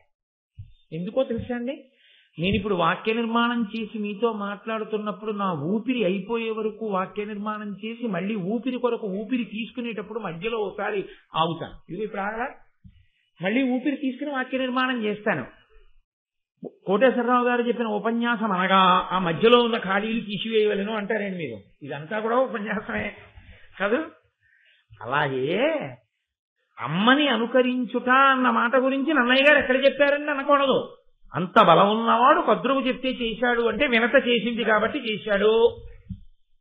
అంత బలాన్ని మరిచిపోయేటట్టుగా ఎందుకు చేశాడు అంటే అమ్మయే ప్రధానమైన అనుకరణకి ఆదర్శంగా స్వీకరింపబడింది. కాబట్టి లోకంలో ఉన్న తల్లులందరికీ పరాకు చెప్తున్నారు నన్నయ్య గారు. లోకంలో తల్లులందరికీ పరాకు చెప్తున్నారు వ్యాస భగవానుడు. ఈ సమాజంలో ఉత్తమ పుత్రుడు తయారవుతున్నాడు అంటే కారణం తల్లియే. అందుకే గర్భాలయమే అది ఆలయం. అది ఆమె వలన తయారవుతాడు. మహాపురుషుడు తయారవ్వాలంటే ఆవిడ వలనే. తల్లి అన్న ఒక్క మాట ఎంతంత దూరమో వెళ్ళిపోయి మహాపురుషులు తయారయ్యారు. శివాజీకి చిన్నతనంలో నేర్పింది తల్లి. ధర్మము, సనాతన ధర్మము అన్న మాట మీద గౌరవం నేర్పింది. స్త్రీ అంటే ఏమిటో గౌరవం నేర్పింది. తరువాతి కాలంలో శివాజీ మహమ్మదీయ స్త్రీలు తనకి ఖైదీలుగా దొరికితే పరమ పవిత్రంగా వాళ్ళని వెంటనే పరదాలతో మూసేసిన పల్లకీలలో కూర్చోబెట్టి శత్రువులకు అప్పచెప్పేశాడు తప్ప కనీసం కన్నెత్తి కూడా ఎన్నడూ పరస్త్రీని చూడలేదు. ఎక్కడి నుంచి వచ్చింది శివాజీకి ఆ శక్తి? తల్లి బోధలోంచి వచ్చింది. అమ్మ చిన్నతనంలో చెప్పినటువంటి మాట ఏదుందో అదే పిల్లవాడిని తరువాతి కాలంలో తీర్చిదిద్దుతుంది. వాడి సమర్థత మర్చిపోయినా అక్కడే, వాడిలో లేని సమర్థత ఉత్పన్నమైనా అక్కడే వస్తుంది. అసలు సంస్కారం అనేటటువంటిదంతా అక్కడే ప్రారంభం అవుతుంది. కాబట్టి అంత గొప్ప విషయాన్ని ప్రతిపాదన చేస్తున్నారు. ఇప్పుడు గరుత్మంతుడు ఆపన్నగ ముఖ్యుల తన వీపున పెట్టుకుని పరచి విపినములు మహాద్వీపములు గిరులు అఖిల దిశాపాలపురములు చూపే చనవరలకు. ఈ పావులన్నింటినీ వీటి మీద ఎక్కించుకునేవాడు. ఆయనకి 1000 పావులు లెక్క. ఈ 1000 పావుల్ని వీటి మీద ఎక్కించుకుని రండి మిమ్మల్ని అలా తిప్పుకొస్తాననేవాడు. ఈ తిప్పు రావడం అనేటటువంటి మాట ఉంది చూశారు, ఇదో చాలా చమత్కారమైన మాట వస్తుందండి. కాసేపు పిల్లాడిని అలా తిప్పి తీసుకురావే పనుంది అంటే, ఎవరో వచ్చి ఇంట్లో మాట్లాడుతున్నారు అనుకోండి, పిల్లాడు అలా చేస్తున్నాడు అనుకోండి, వెంటనే కాసేపు పిల్లాడిని అలా తోటలో తిప్పి తీసుకురావే, వీళ్ళతో మాట్లాడి పంపించేస్తారు. ఈ దిక్కుమాలను తిప్పి తీసుకురావడం, ఈ దిక్కుమాలను తిరగడం అన్న అలవాటు ఉండి చూశారు. ఇది పనున్నా లేకపోయినా రోడ్ల మీద తిరగడం అలవాటు అవ్వడం వల్ల ఇన్ని ప్రమాదాలు. అసలు నిజంగా అంత తిరగడానికి సమయం ఎక్కడుందండి? ఎంత వాంగ్మయం, ఎంత సాహిత్యం, ఎన్ని పుస్తకాలు, ఎంత చదువు, ఎన్ని పుస్తకాలు చదివినా, ఎన్ని విన్నా, ఎన్ని చూస్తున్నా, అబ్బా ఏమి ఆనందం, ఎంత సంతోషం అనుకున్ననాడు వెళ్ళరా ఫలానా చోటికన్నా కూడా ఎందుకండి అనవసరంగా తిరుగుడు, వద్దండి కూర్చుని చదువుకుంటాను కాసేపు అంటాడు. అసలు కూర్చుని చదువుకోవడం అనేటటువంటి అలవాటు ఎప్పుడు పోయిందో అప్పుడే ఈ ప్రారంభ కర్మ అంతా వచ్చింది. చదువు అన్న శబ్దం బోరు కొట్టేస్తోందండి. How to kill the time అంటాడు. You need not kill the time, time kills you and day comes. మనం టైంని కిల్ చేసేది ఏంటి? టైమే కిల్ చేస్తుంది. కిల్ చేయగలిగిందే టైం. అక్కర్లేని మాటలన్నీ వచ్చేస్తాయి దాంట్లోంచి. కాబట్టి అదిగో తిప్పుకురా అంటే అప్పటి నుంచి ఇప్పటి వరకు ఇవే లక్షణాలు నడుస్తున్నాయి మహాభారతంలో ఉన్నవే. అందుకని పాపం ఆయన తిప్పడం అంటే ఏదో పక్క సందులోనూ తోటలోనూ తిరిగేంత తక్కువ శక్తి కాదయింది. కాబట్టి ఆయన ఏం చేసేవాడంటే వీపున పెట్టుకొని పరచి విపినములు మహాద్వీపములు ఓసారి అలా ఎగిరేదంటే ఓ దండకారణ్యం అయిపోయేది. అక్కడి నుంచి 4 కులపర్వతాల మీదకి ద్వీపాల మీదకి వెళ్ళిపోయేవాడు. గిరులు పెద్ద పెద్ద కొండలు చూపించేసేవాడు. అక్కడి నుంచి దిశాపాలపురములు దిక్పాలకుల యొక్క పురాలు అంటే 8 దిక్కుల చివరలకి తీసుకెళ్లి ఆ దిక్పాలకుల యొక్క పురాలు చూపించి తీసుకొచ్చేస్తుండేవాడు. శివరాత్రి నాడు 5 యాత్రలు 5 క్షేత్రాలు చూపించేస్తాం అనేది ఉంటుంది చూసారా ప్యాకేజ్. అలా ఇవాళ మిమ్మల్ని నైరుతి దిక్కుకి తీసుకెళ్లి అక్కడ స్థావరం చూపిస్తానని ఓ అరగంటలో అలా వెళ్ళి, అరగంట అంటే తప్పే అయింది, ఒక క్షణంలో 1,00,000 యోజనముల దూరాన్ని క్షణంలో వెళ్ళాడు ఆయన. అలా వెళ్ళి ఇలా వచ్చేసాడు. ఆ పిల్లలందరికీ గరుత్మంతుడు అన్నగారిగా లేదా గరుత్మంతుడు తమ్ముడిగా లభించడం వల్ల వచ్చిన అదృష్టం ఏంటంటే వాళ్ళు భూమిని అంతటినీ చూసేశారు. వాళ్ళు అన్ని చోట్ల వాళ్ళు చూడండి ఏం లేదు 5 పైసలు టికెట్ లేకుండా. అంటే ఫ్రీ కన్వీనియన్స్ చోటు దొరికింది కదా వాళ్ళకి. అందుకని హాయిగా తిరిగి వస్తున్నారు. ఇంకా పిల్లలకి పాడైపోవడానికి ఇంతకన్నా అదృష్టమైన వస్తువు ఇంకోటి లేదు. వాడికి మీరు అక్రమాలినటువంటివి కొనిచ్చేసి పిల్లాడు ఏడుస్తున్నాడండి మారాం చేస్తున్నాడండి అందుకు కొనిచ్చేసామండి అని 18, 16 ఏళ్ల వరకో 17 ఏళ్ల వరకో హీరో హోండా ఒకటి కొనిచ్చేస్తే వాడు 90 కిలోమీటర్ల స్పీడ్ లో ఇలా భుజాలు ముడుచుకుని స్పాండలైటిస్ పేషెంట్ లా వెళ్ళిపోవడానికి అలవాటు పడిపోతే ఏదో ఒకనాడు ఇంటెన్సివ్ కేర్ యూనిట్ లో వెళ్ళిపోతాడు. పాపం తల్లిదండ్రులు నోరు మొయ్యి, నేను 40 ఏళ్ళకి తొక్కాను మోటార్ సైకిల్, నీకెందుకు ఇవ్వను, నడు కాలినడకల వెళ్ళడం అలవాటు చేసుకో, లేకపోతే పెరగవలసిన వయస్సు సైకిల్ తొక్కు, నీకు వ్యాయామం. మోటార్ సైకిల్ ఏంటి నీకు ఇవ్వను. నీకు తెలుసా మహాపురుషులు ఈ దేశంలో ఎంత కష్టపడి పీకొచ్చారో? ఒకానొకప్పుడు లాల్ బహదూర్ శాస్త్రి గారిని కాశ్మీర్ వెళ్ళమని జవహర్లాల్ నెహ్రూ గారు పిలిచి చెప్తే ఆయన తడబడుతుంటే, ఏం శాస్త్రిజీ భయపడుతున్నారా కాశ్మీర్ వెళ్ళడానికి? అక్కడంతా అల్లరిగా ఉందని ఎందుకు భయపడుతున్నారు వెళ్ళడానికి? ఏం అలా తటపటాయిస్తున్నారు అని అడిగితే, నేను వెళ్ళలేక కాదు, కాశ్మీర్లో చలిని తట్టుకోవడానికి కావలసిన స్వెట్టర్ లేదు నాకని చెప్పాడు. అటువంటి మంత్రులు పరిపాలించిన దేశం. అటువంటి మహానుభావులరా, అటువంటి మహాపురుషులు పరిపాలించినటువంటి నేల. లాల్ బహదూర్ శాస్త్రి గారు ప్రధానమంత్రి చేసిన కాలంలో వాళ్ళ పిల్లలు వీధిలోకి వెళ్ళి బస్ స్టాప్ దగ్గర నిలబడి బస్సులో వెళ్ళి చదువుకున్నారు తప్ప అఫీషియల్ కార్ ఎక్కి ప్రధానమంత్రి కారులో పిల్లలు వెళ్ళి చదువుకోవాలి. మన దరిద్రం ఏమిటంటే లాల్ బహదూర్ శాస్త్రి గారి గురించి ఎక్కడా పిల్లలకి చెప్పుకునే స్థితి మనకి లేకపోవడం. అటువంటి మహాపురుషులు పుట్టిన భూమి. నేను ఎంత కష్టపడితే ఈ డబ్బు సంపాదించానో తెలుసా? నీకెందుకురా మోటార్ సైకిల్? నడవలేవా? సైకిల్ తొక్కలేవా? తొక్కు సైకిల్. నీ సైకిల్లో గాలి నువ్వు కొట్టుకోలేవా? సైకిల్ పంపు కొనిస్తాను, కొట్టు గాలి. ఏం ఒంట్లో ఓపిక ఉందిగా, కొట్టుకో గాలి అని తండ్రి పిల్లలు అనగలిగితే పిల్లలు విచ్చలవిడిగా తిరగరు. పిల్లలు తిరుగుతున్నారంటే పిల్లల్ని అని ప్రయోజనం లేదు. పిల్లలకి చెప్పగలిగితే వాళ్ళు వింటారు. మనకి ముద్దన్న పేరు, మురిపెమన్న పేరు అవుతుంది. అందులో సమస్తమైనటువంటి కుసంస్కారాలు వచ్చేస్తాయి. కాబట్టి ఈయనే ఉండలేడు 78 ఛానల్స్ లేకపోతే పిల్లలు చూస్తే తప్పే. కాబట్టి ఆ రోజుల్లో గరుత్మంతుడు దొరికాడు. వాళ్ళకి చదువా సంధ్య తిరగడమే పని, వాళ్ళు తిరుగుతున్నారు. ఇప్పుడు మోటార్ సైకిల్ ఇచ్చిన తండ్రి ఎటువంటి వాడో అప్పుడు గరుత్మంతుడిని అప్పచెప్పి తిరగమన్న కద్రు అటువంటి. కాబట్టి వాళ్ళు అవన్నీ తిరుగుతున్నారు, చూస్తున్నారు, వస్తున్నారు, తింటున్నారు, పడుకుంటున్నారు, ఆడుకుంటున్నారు. చేసి పెట్టడానికి వినత తిప్పడానికి గరుత్మంతుడు బాగా దొరికారు. ఇంతకన్నా జీవితానికి అభ్యున్నతి ఏమిటి సాధించాలనుకుంటోంది కద్రువ. ఇది ప్రమాదం అక్కడ వచ్చింది.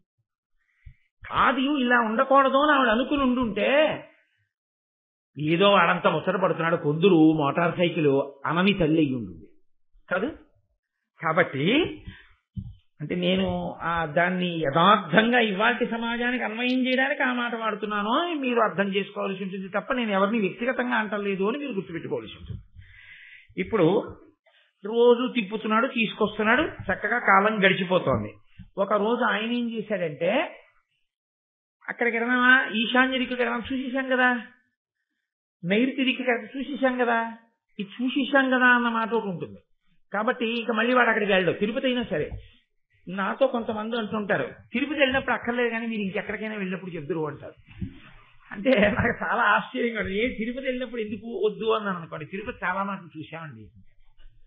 తిరుపతి చాలా మాటలు చూశారా అని మీరు తీర్థం పేరు అడిగారంట. అది ఎక్కడుందండో, ఏమిటి చూసేశారు?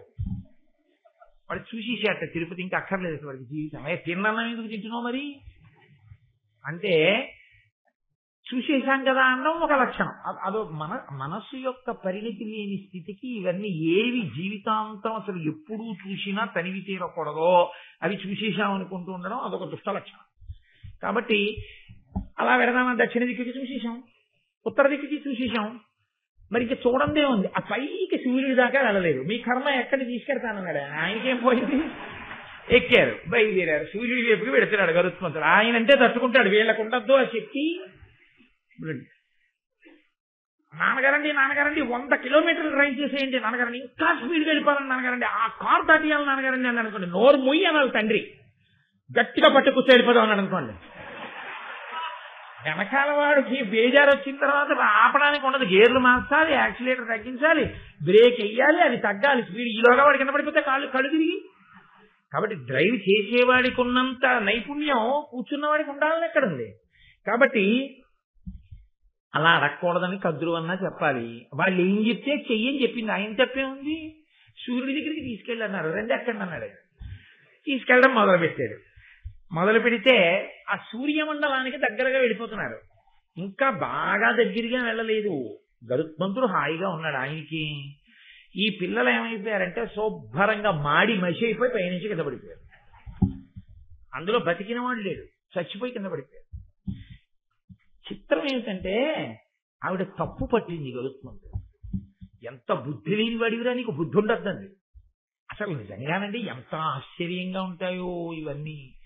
అది గడుసుతనం అనుకుంటారు కానీ చిచి ఇలా జీవించకూడదు, ఇలా మాట్లాడకూడదు అనేటటువంటి పరిస్థితి ఉండదు కొంతమంది దగ్గర. రే మేకు కొట్టాలి, పక్కింటికి వెళ్ళి శక్తి పట్టరా అంటే ఆ కొడుకెళ్ళి ఆ పక్కింట్లో అడిగి వచ్చి అన్నాడు, నాన్నగారండి వాళ్ళకి శుద్ధి ఉందిట కానీ ఇవ్వరట. అంటే ఏం ఎందుకు ఇవ్వరు? మేకులు కొడితే వాళ్ళ శుద్ధి సొట్టలు పడుతుందట, అందుకని ఇవ్వరు. శుద్ధి సొట్టలు పడుతుందా మేకు కొడితే? ఎంత స్వార్థం రా, మన సుత్తే ఉంది పట్టరాదుగో బూట్లో. అంటే దానికి ఏమి ఇంకా చాలా గడుసుతనంతో మాట్లాడుతున్నాం. మనం ఎవరి మీద తప్పు తోసేసామన్న దాని గురించిన తాపత్రయమే తప్ప అసలు మనం ఇలా మాట్లాడచ్చా అనేటటువంటి ధోరణి ఏమీ ఉండదు లోకంలో. కాబట్టి ఆవిడ గరుత్మంతుణ్ణి తప్పు పట్టింది. పిల్లలు అడిగితే మాత్రం నువ్వు తీసుకెళ్ళండి, మరి ఆవిడేగా చెప్పింది తీసుకెళ్ళమని. పిల్లలందరూ చచ్చిపోయారు, నీవు బుద్ధిహీనుడవు, నీకు బుద్ధి లేదు అని నింద చేసి ఆవిడ దేవేంద్రుణ్ణి ప్రార్థన చేసింది. నరసుర సిద్ధ కిం పురుష నాగ నభశ్చర ముఖ్యులెల్లా నీ కరుణయ వేచిమండ్రు త్రిజగంబులు నీ కులిశాభిరక్షణ స్ఫురణన చేసి సుస్థిరత పొందు పురంధర సర్వలోక సుందర శరణంబు నాకగుము దానవసూదన పకశాసన అంటే ఇంద్రుణ్ణి స్తోత్రం చేస్తూ, ఓ లోకసుందర మహానుభావ, దేవతలు కిన్నెరులు కింపురుషులు మొదలైన వాళ్ళందరూ కూడా నిన్ను అనువర్తించి నీ యందు భక్తితో ఉండి నీ శాసనాన్ని ఔదల దాల్చి అభ్యున్నతిని పొందుతూ ఉంటారు. ఇవాళ నా కుమారులు సూర్యమండలం వైపుకు వెళ్లబోయి ఆయన యొక్క తీవ్రమైన వేడి చేత శరీరాన్ని విడిచిపెట్టి కింద పడిపోయారు, మరణించారు. కాబట్టి నీవు వాళ్ళందరినీ బ్రతికించవలసింది అని శరణాగతి చేసి ఆయన్ని ప్రార్థన చేసింది. త్రికరణ శుద్ధిగా ప్రార్థన చేసినప్పుడు పలకడం దేవతల యొక్క లక్షణం. అందుకే ఎప్పుడైనా ఈశ్వరానుగ్రహం కలగలేదు అంటే దానికి కారణం మీరు ఈశ్వరుణ్ణి సరిగ్గా నమ్మి పూజించలేదు అని గుర్తు తప్ప ఈశ్వరుడు ఎందు దోషమున్నది అని మీరు అనకూడదు. శంకర భగవత్పాదులు జన్మించాలని కాదు సంకల్పం, కొడుకు పుట్టాలి అని. శివగురువు ఆర్యాంబ త్రిశూర్ క్షేత్రానికి వెళ్లి భజన చేశారు. భజన అంటే 41 రోజులు పైచిలకు అక్కడ ఉండి ఈశ్వరుణ్ణి సేవిస్తారు. అలా సేవించారు. సేవిస్తే వాళ్ళకి కొడుకు పుట్టేటటువంటి అదృష్టం కనపడలేదు, ఈశ్వర దర్శనం కాలేదు. శివగురు వచ్చి ఆర్యాంబతో అన్నాడు, ఇక్కడ ఇన్ని రోజులుండి మనం ఈశ్వరుణ్ణి ప్రార్థించాం, కానీ ఆయన మనల్ని అనుగ్రహించలేదు. కాబట్టి ఇలా చేయడం వల్ల ఈశ్వరానుగ్రహం కలుగుతుంది అని నేను అనుకోవట్లేదు, భగవంతుడు అనుగ్రహించట్లేదు, కాబట్టి ఆపు చేసి వెళ్ళిపోదాం అంటే వెంటనే ఆర్యాంబంది, నో దేవతాను జడిమా మనుష్యే. దేవతల తప్పు అని అనకు, నీవు సక్రమంగా చేసి ఉంటే దేవతలు అనుగ్రహించి ఉండేవారు, ఈశ్వరుడు కనపడేవాడు. నీవు సక్రమంగా చెయ్యలేదు, నువ్వు చెయ్యలేదు కాబట్టి ఈశ్వరుడు కనపడలేదు. నీ ఎందు దోషం అనకు తప్ప ఈశ్వరుడు ఎందు దోషం అనకండి. అందుకు కదండి సాక్షాత్ పరమేశ్వరుడే ఆవిడ గర్భవాసని చెయ్యాలని నిర్ణయించుకోవడానికి కారణం ఆవిడ యొక్క విశ్వాసం. ఇప్పుడు శివగురు వెళ్ళి మళ్ళీ ప్రార్థన చేశాడు. పరమశివుడు సాక్షాత్కరించి నేనే నీకు కుమారుడిగా పుడుతున్నానని సాక్షాత్ కైలాసవాసి అయిన పరమేశ్వరుడు కాలటివాసి అయినటువంటి శంకర భగవత్పాదులుగా నమ కపర్దినీచ వ్యుక్త కేశాయ చ, జటాజూటంతో ఉండే పరమేశ్వరుడు, బోడిగుండుతో ఉండే పరమేశ్వరుడుగా ఈ లోకంలో పుట్టి ఆర్యాంబ గర్భవాసం చేసి శంకర భగవత్పాదులుగా పుట్టి భారతదేశం నలుచెరగల పాదచారి అయి సంచరించి అధార్మికమైన వేద ప్రమాణములు తిరస్కరించే వాదనలను ఖండించి వేదాంతర్గతమైనటువంటి అద్వైత సిద్ధాంతము యొక్క ప్రామాణ్యమును స్థిరీకరించి ఆయన కొత్తగా కనిపెట్టినది కాదు అద్వైతం. అద్వైతం వేదాంతర్గతమైన ప్రామాణికమైన అద్వైత సిద్ధాంతాన్ని రుజువు చేసి మళ్లీ అవైదికమైనటువంటి మతములు భారతదేశంలో ప్రవేశించకూడదని తూర్పున జగన్నాథులో గోవర్ధన పీఠము, పడమర ద్వారకలో కాళికాపీఠము, ఉత్తరమున బదరికాశ్రమంలో జ్యోతిపీఠము, దక్షిణమున శృంగగిరిలో శారదాపీఠము, 4 వైపులా 4 పీఠములను కాపు పెట్టి ఆ పీఠాలకి పరంపర ఏర్పాటు చేసి ఎక్కడ ఏది ఆమ్నాయం జరగాలో నిర్ణయించేసి కంచికామకోటి పీఠానికి తాను స్వయంగా ఆధ్యక్షం వహించి పీఠాధిపతి అయి మహానుభావుడు భారతదేశానికి ఇంతగా సనాతన ధర్మ వైభవాన్ని అందించిన శంకర భగవత్పాదుల అవతారంగా పరమేశ్వరుడు భూమండలానికి రావడానికి కారణం ఆనాడు ఆర్యాంబ అన్న ఒక్క మాట, దేవతలది కాదు దోషం నీదే అని అంది కాబట్టి వచ్చింది శంకరాచార్యుల వారి అవతారం. దేవతల మీద నమ్మకం నీకుండి ప్రార్థన చేస్తే దేవతలు పలుకుతారు. అసలు విశ్వాసము నీకు లేకపోతే కలడు కలండనుడు వాడు కలడో లేడో సంశయాత్మా వినశ్యతి. ఆ అనుమానం ఎక్కడుంటుందో ఆ విశ్వాసము లేని చోట ఈశ్వరానుగ్రహము ఉండదు. ఏదో 10 రాళ్లతో పాటు అదో రాయి అనుకున్న వాడికి కాదు ఈశ్వరానుగ్రహం. ఈశ్వరుడు ఉన్నాడు అని నమ్ముకున్నవాడు ఎవడున్నాడో వాడికి ఈశ్వరానుగ్రహం తప్పకుండా ఉంటుంది. ఆనాడు కాదు, ఈనాడు కాదు, ఏనాడు ఉంటుంది. యథార్థంగా జరిగేయండి. ఒంటి నిండా నగలు దిగేసుకుని రైలు లేట్ అయిపోయి ఆ తిరువన్నామలలో దిగి ఒక ఆవిడ పెళ్లికి వెడుతోంది. వెడుతూ ఆటో వాడిని పిలిచి ఫలానా వీధిలో పెళ్లివారింటికి వెళ్ళాలి, తీసుకెళ్ళమని అడిగింది. అడిగితే అలాగేనని ఎక్కించుకుని అతను అరుణాచలం కొండలో ఉన్నటువంటి చెట్లలోకి తీసుకుపోతున్నాడు ఆటో. ఆవిడ బంగారాన్ని ఒలిచి దోచుకుందామని. ఆవిడికి ఏం చెయ్యాలో అర్థం కాలేదు.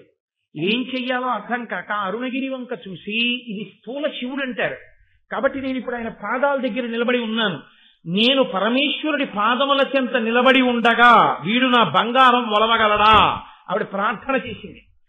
శివ, నేను నీ పాదముల దగ్గర నిలబడి ఉన్నాను, వీడు నా ఒంటి మీద చెయ్యేసి బంగారం ముట్టుకోగలడా? నువ్వు నన్ను కాపాడుతున్నావు అందంటే ఆవిడ కొండ చూడలేదు, ఈశ్వరుణ్ణి చూసింది. అంతే. ఉత్తర క్షణం ఎక్కడి నుంచి వచ్చారో తెలియదు. ఆవిడ మహదైశ్వర్యవంతురాలు, బాగా చదువుకున్నది. ఈలలు వేసుకుంటూ పోలీస్ వ్యాన్ వచ్చి, పోలీసులు వచ్చి ఆటో వాడిని పట్టుకుని అరెస్ట్ చేసి తీసుకుపోతుంటే ఆవిడ నెంబర్స్ రాసుకుని నన్ను రక్షించారు కాబట్టి గవర్నమెంట్కి నేను లెటర్ రాస్తానని చెప్పి, ఆవిడ పెద్ద అధికారి భార్య. ఆవిడ మర్నాడు పెళ్లి అయిపోయిన తర్వాత పోలీస్ స్టేషన్ లో ఎంక్వైరీ చేసింది ఆ నెంబర్స్ ఉన్న పోలీస్ కానిస్టేబుల్స్ ఎవరని. పోలీస్ స్టేషన్ లో చెప్పారు అసలు ఆ నెంబర్స్ ఉన్న కానిస్టేబుల్స్ లేరు, ఆ నెంబర్స్ లేవు ఇక్కడ. మరి ఎక్కడి నుంచి వచ్చారు? కావ్యకంఠ గణపతి ముని అన్నం కోసం ఏడుస్తుంటే గణపతి గుడి ఇల్లుగా మారి అందులోంచి అన్నపూర్ణమ్మ అన్నం పెట్టి తాంబూలం ఇస్తే తాంబూలాన్ని పక్కన పెట్టుకుని అన్న తమ్ముడు పడుకుని నిద్రపోయారు అరుణాచలంలో. తెల్లవారి నిద్ర లేచేసరికి అది గణపతి దేవాలయం. అమ్మవారు రాత్రి ఇచ్చిన తాంబూలాలు కూడా వాళ్ళ పక్కన పెట్టి ఉన్నాయి. నమ్ముకున్న వాడికి నమ్ముకున్నంత. నీకు ఈశ్వరుడు ఉన్నాడు అన్న నమ్మకం నీకుంటే నిన్ను ఎలా గట్టెక్కించాలో ఈశ్వరుడికి తెలుసు. ఆ జల స్పర్శ చేత ఆ చనిపోయినటువంటి పావులన్నీ మళ్ళీ బతికాయి. చాలా సంతోషించింది. మళ్ళీ ఆ పావులన్నింటినీ గరుత్మంతుడికి అప్పచెప్పింది. సూర్యమండలం వైపుకు మాత్రం ఎప్పుడూ తీసుకెళ్ళను, వాళ్ళని ఇతరమైనటువంటి వైపుకి తిప్పుతూ ఉండేది. ఆయన ప్రతిరోజు తీసుకెడుతున్నాడు, తిప్పుతున్నాడు. ఒకానొక రోజున ఆయన మనసు కుందింది. ఏమిటిది, నేను ఎందుకు ఇలా ఊడిగం చేయడం? ఇంత శక్తి ఉంది, ఇంత బలం ఉంది, నేను ఎందుకు అసలు ఈ పావుల్ని ఇలా తిప్పుతూ ఉండడం? ఈ పావుల్ని ఇలా తిప్పి నేను మాట పడ్డాను. అమ్మ ఎందుకు చేస్తుంది వినతకి ఇలా సేవ? నేనెందుకు చెయ్యాలి ఈ పావులకి సేవ? కాబట్టి ఈ మాట పావులను అడుగుదాం, ఈ మాట కద్రువును అడుగుదాం ఆయన అనుకోలేదు. ఈ మాట అమ్మను అడుగుదాం అనుకోలేదు. యుక్తాయుక్త విచక్షణ అని ఒకటి ఉంటుంది. తెలిసి తెలియని వయస్సులో ఏది పడితే ఏది, ఎవరిని పడితే వారిని ప్రశ్నించకూడదనేటటువంటి అధికారము పిల్లల దగ్గర నుంచి తీసేసి మమ్మల్ని అడుగు తప్ప నువ్వు స్వతంత్రంగా పెద్దవాళ్లతో మాట్లాడే పరిపక్వత నీకు రాలేదు, నువ్వు మాట్లాడకూడదు అలా. కాబట్టి జాగ్రత్తగా ఉండు అని నేర్పితే ఇంకొకలా ఉంటుంది. నేను స్వోత్కర్షకి చెప్పాను అని మీరు అనుకోకపోతే మీతో మాట మనవి చేస్తాను. మాకు 18-19 సంవత్సరాల వయసు వచ్చిన తరువాత కూడా పెద్దవాళ్ళు మాట్లాడుకుంటుంటే ఎప్పుడైనా అటుగా వెళితే, నీకెందుకురా, ఇది చదువుకోవలసిన వయసు, నీకెందుకు ఈ విషయాలు, వీళ్ళు చదువుకో, నువ్వు పెద్దవాడు అయిన తర్వాత నీ సలహా కావలసి వచ్చినప్పుడు నేను అడుగుతావు, అప్పుడు మాట్లాడదు. ఇప్పుడు నీకు అనవసరమైన విషయాల్లో నువ్వు జోక్యం చేసుకోక్కర్లేదు, నువ్వు సలహా చెప్పక్కర్లేదు, నీ చదువు నువ్వు. అది ఆనాటి నుంచి ఈనాటి వరకు అనవసరపు విషయాల జోలికి వెళ్ళి ప్రతి విషయాన్ని అదెలాగా ఇదెలాగా, వాడేం చేస్తున్నాడు, వీడేం చేస్తున్నాడు, వీడికి ఎంత ఆస్తుంది, వాడికి అప్పు ఎంత ఉంది, ఇవన్నీ అడగాలనే తాపత్రయం లేకుండా చేసింది. అది మనకెందుకు అనేటటువంటి స్పృహని ఒకదాన్ని ఏర్పాటు చేసింది. అది ఇవాళ కించిత్ సంస్కారం ఎక్కడైనా నిలబడితే అది నా గొప్ప కాదు, అది పెద్దవాళ్ళు ఏర్పాటు చేసినటువంటి గౌరవం, అది వాళ్ళు ఇచ్చినటువంటి సంస్కార బలం. మీరు మహాభారతంలో ఏ చిన్న విషయాన్ని విస్మరించడానికి ఉండదు. ఇంత బలం ఉంది కదా అన్న ఆలోచన రాగానే మీరు గుర్తుపెట్టుకోండి, ఎవరి మీద తాను కోపంతో ఉన్నాడో, ఎవరి వలన ఖేదపడుతున్నాడో వాళ్ళ మీద తిరగబడే లక్షణం వస్తుంది. కానీ ఆయన అలా తిరగబడలేదు. నాతో నేను సర్వీస్లో జాయిన్ అయిన కొత్తల్లో ఒక మహానుభావుడు ఉండేవాడు. ఆయన నాకు ఒక సలహా చెప్పాడు. ఏమయ్యా, నువ్వు చాలా ఆలస్యంగా జాయిన్ అయ్యావు, నేను రిటైర్ అయిపోతాను 2 ఏళ్లలో, నీకొక్క సలహా చెప్పాలనిపిస్తోంది కోటేశ్వరరావు, కాబట్టి సలహా చెప్తాను, ఇది బాగా జ్ఞాపకం పెట్టుకో, నేను 2 ఏళ్ల తర్వాత వెళ్ళిపోతాను, ఎప్పుడైనా సరే ఆఫీసులో అందరికన్నా పెద్ద అధికారితో దెబ్బలాడడం అన్నది నీ జీవితంలో జరిగితే ఇక నువ్వు సర్వీస్లో ఉండడానికి ఇష్టపడను, ఇక ఈయన దగ్గర నుంచి నేనన్నా వెళ్ళిపోతాను, రిజిగ్నేషన్ అన్నా ఇచ్చేస్తాను అన్న ధైర్యం ఉంటే దెబ్బలాడు. ఇక ధైర్యం లేకపోతే ఎప్పుడూ దెబ్బలాడవద్దు పై అధికారులతో. పై అధికారుల యొక్క శక్తిని ప్రశ్న వేయవద్దు. వాడికి ఏం తెలుసండి అని అనద్దు. తెలుసో తెలీదో ఆ పదవిలో కూర్చోబెట్టారంతే. ఆయనకి గౌరవించి ఆయన చెప్పింది చేయడం నువ్వు నేర్చేసుకోవు, ప్రశాంతంగా ఉంటావు. నువ్వు ప్రశాంతంగా ఉంటే నీ భార్య బిడ్డలు ప్రశాంతంగా ఉంటారు. నువ్వు ఏమైనా అవతల వారి సమర్థతని నువ్వు విచారణ చేసినా ఇప్పుడు ఆయన్ని పదవిలోంచి తీసి నిన్ను కూర్చోబెట్టరు. 2, నువ్వు ఆయనతో దెబ్బలాడితే అధికారం ఆయనది. ఆయన నిన్ను ఇబ్బంది పెట్టగలడు, నువ్వు ఆయన్ని ఇబ్బంది పెట్టలేవు. నువ్వు ఇబ్బంది పడి ఇంటికి వచ్చి ముఖం ఇలా పెట్టుకుని భార్యా బిడ్డల మీద దెబ్బలాడితే వాళ్ళ మనశ్శాంతి పోతుంది. కాబట్టి ఈసారి దెబ్బలాడడం అంటూ జరిగితే నా పిల్లలు సెటిల్ అయిపోయారు, నాకేం ఉద్యోగం చేయవలసిన అవసరం లేదు, నాకు నచ్చక దెబ్బలాడడం అంటూ జరిగిన నాడు ఆయన నా మాట విని నేను చెప్పిన మాట గౌరవించకపోతే నేను మర్యాదగా రిజైన్ చేసి వెళ్ళిపోగలను అని అనుకుంటే దెబ్బలాడు. అంతకాలం ఎప్పుడూ దెబ్బలాడవద్దు. నాకు ఇప్పటికీ ఆ విషయం జ్ఞాపకం వస్తుంది. ఎందుకు జ్ఞాపకం వస్తుందో తెలుసా అండి? అధికారులతో తొందరపడి దెబ్బలాట పెట్టేసుకుని నానా అగచాట్లు పడిపోయి ఇబ్బందులు పడిపోయి కుటుంబాలను ఇబ్బందులు పెట్టేసుకుని అల్లరి పడిపోయి జీవితంలో వ్యధ చెందిపోయి వాళ్ళ దగ్గరికి వెళ్ళి వీళ్ళ దగ్గరికి వెళ్ళి సలహాలు అడిగి ఎంతమంది ఉంటారో. బీ ప్రాక్టికల్ అని ఇంగ్లీష్లో ఒక ప్రొవర్బ్. కొన్ని మీరు హేతువుని యథార్థాన్ని విడిచిపెట్టి మాట్లాడడం కుదరదు. యథార్థం ఏదో దాన్ని మాత్రమే మీరు పట్టుకోవాల్సి ఉంటుంది. కాబట్టి తొందరపడి దెబ్బలాడడం చాలా తేలిక. తొందరపడి దెబ్బలాడేస్తే విషయము జటిలమైపోతుంది. వినత తప్పించుకోగలరా దాస్యం నుంచి?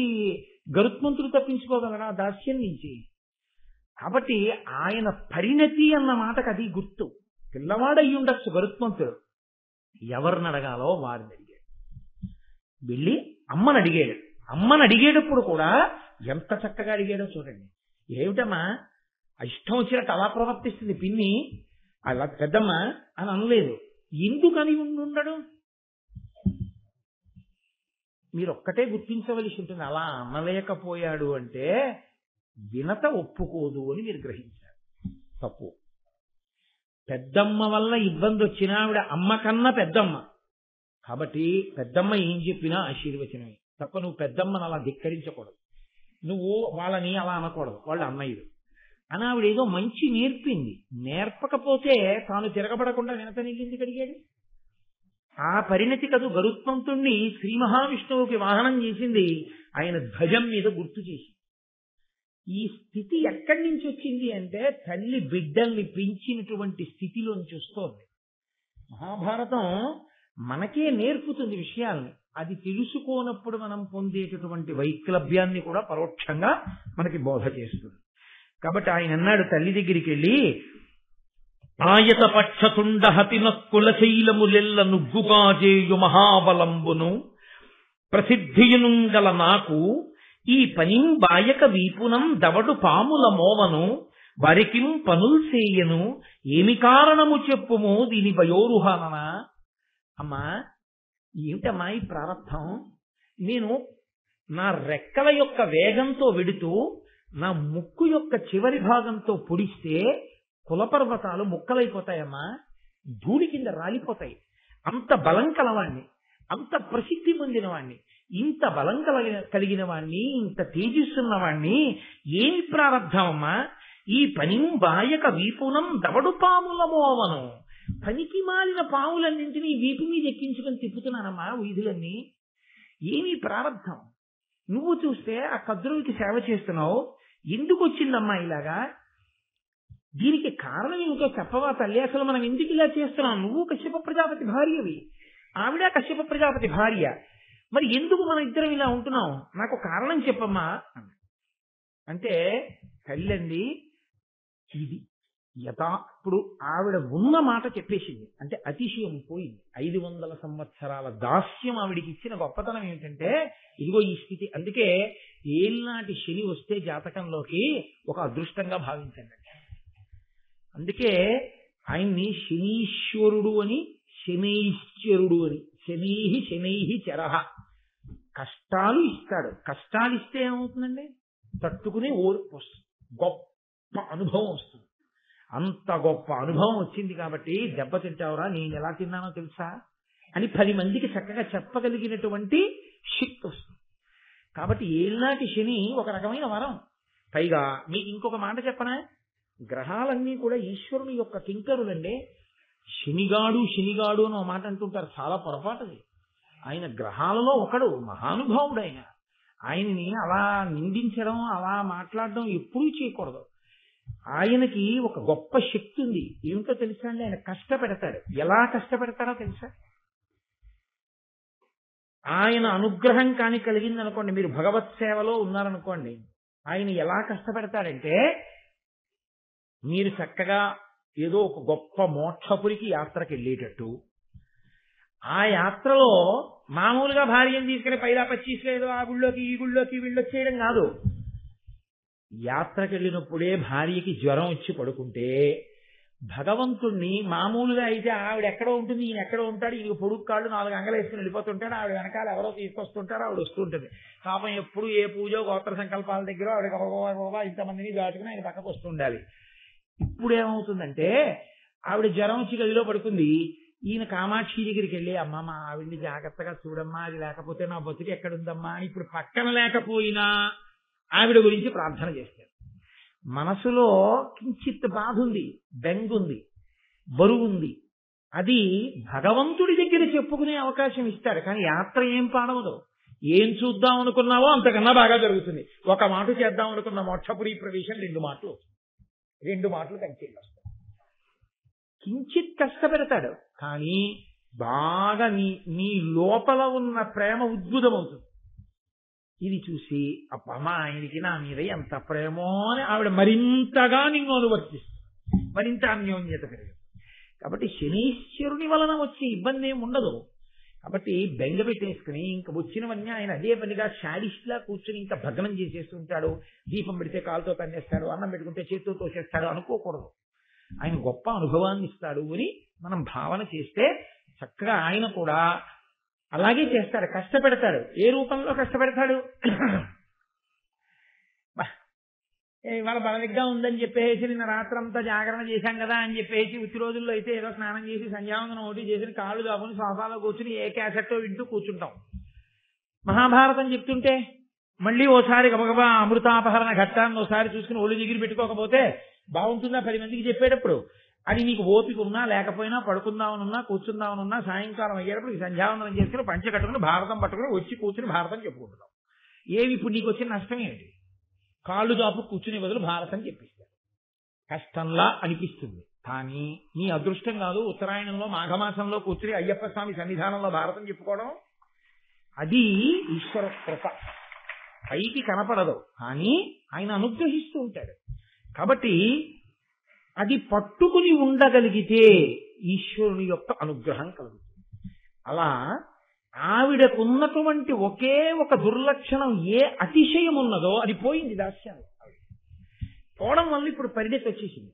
వచ్చేయడంలో ఆవిడ కొడుకుతో ఉన్నది ఉన్నట్లు చెప్పేసి, నాయనా ఒకనకొకప్పుడు పందెం కాశాం.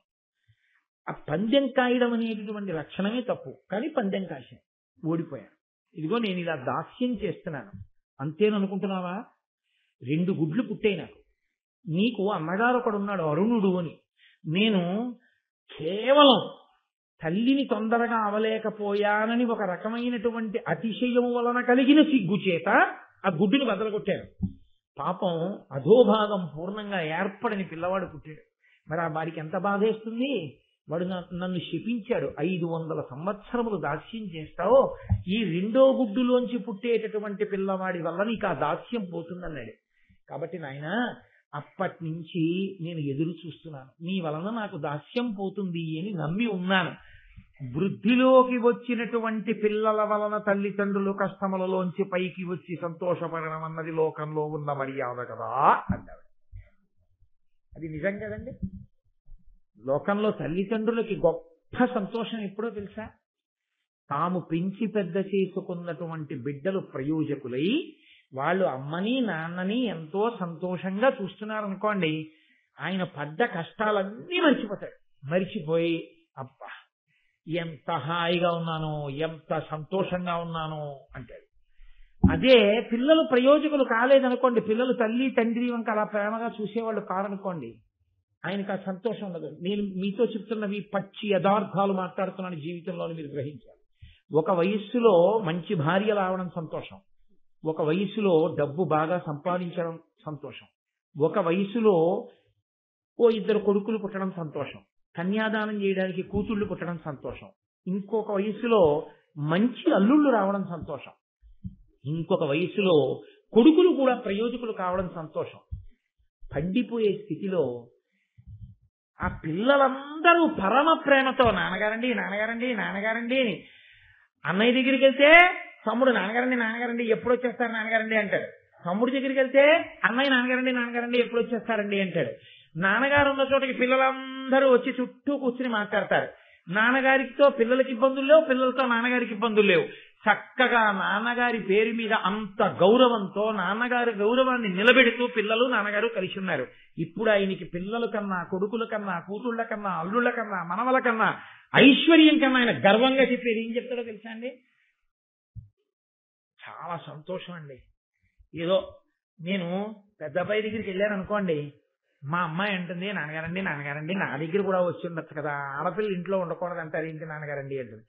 మీకు విచిత్రం తెలుసా, మా అల్లుడు అంటాడు ఏంటండి మామయ్యగారండి అలా అంటారు, మీరే కదండి ఆ పితృపంచకంలో ఒకడు మామగారని చెప్పారు, మామయ్యగారు వచ్చి 3 నెలలు నా దగ్గర ఉండి విశ్రాంతి తీసుకుని వెళ్ళండి మామయ్యగారండి, హాయిగా కారు ఉంది, మిమ్మల్ని దేవాలయాలు అవి అన్ని తిప్పుతాను, సాయంకాలం పూట వచ్చి ఉండండి అంటారండి.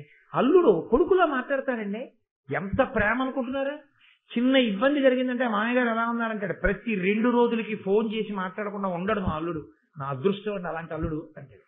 ఇప్పుడు ఐశ్వర్యం తను సంపాదించింది చెప్పడు, తను చదువుకున్నది చెప్పడు, తన బిడ్డల గురించి చెప్తాడు.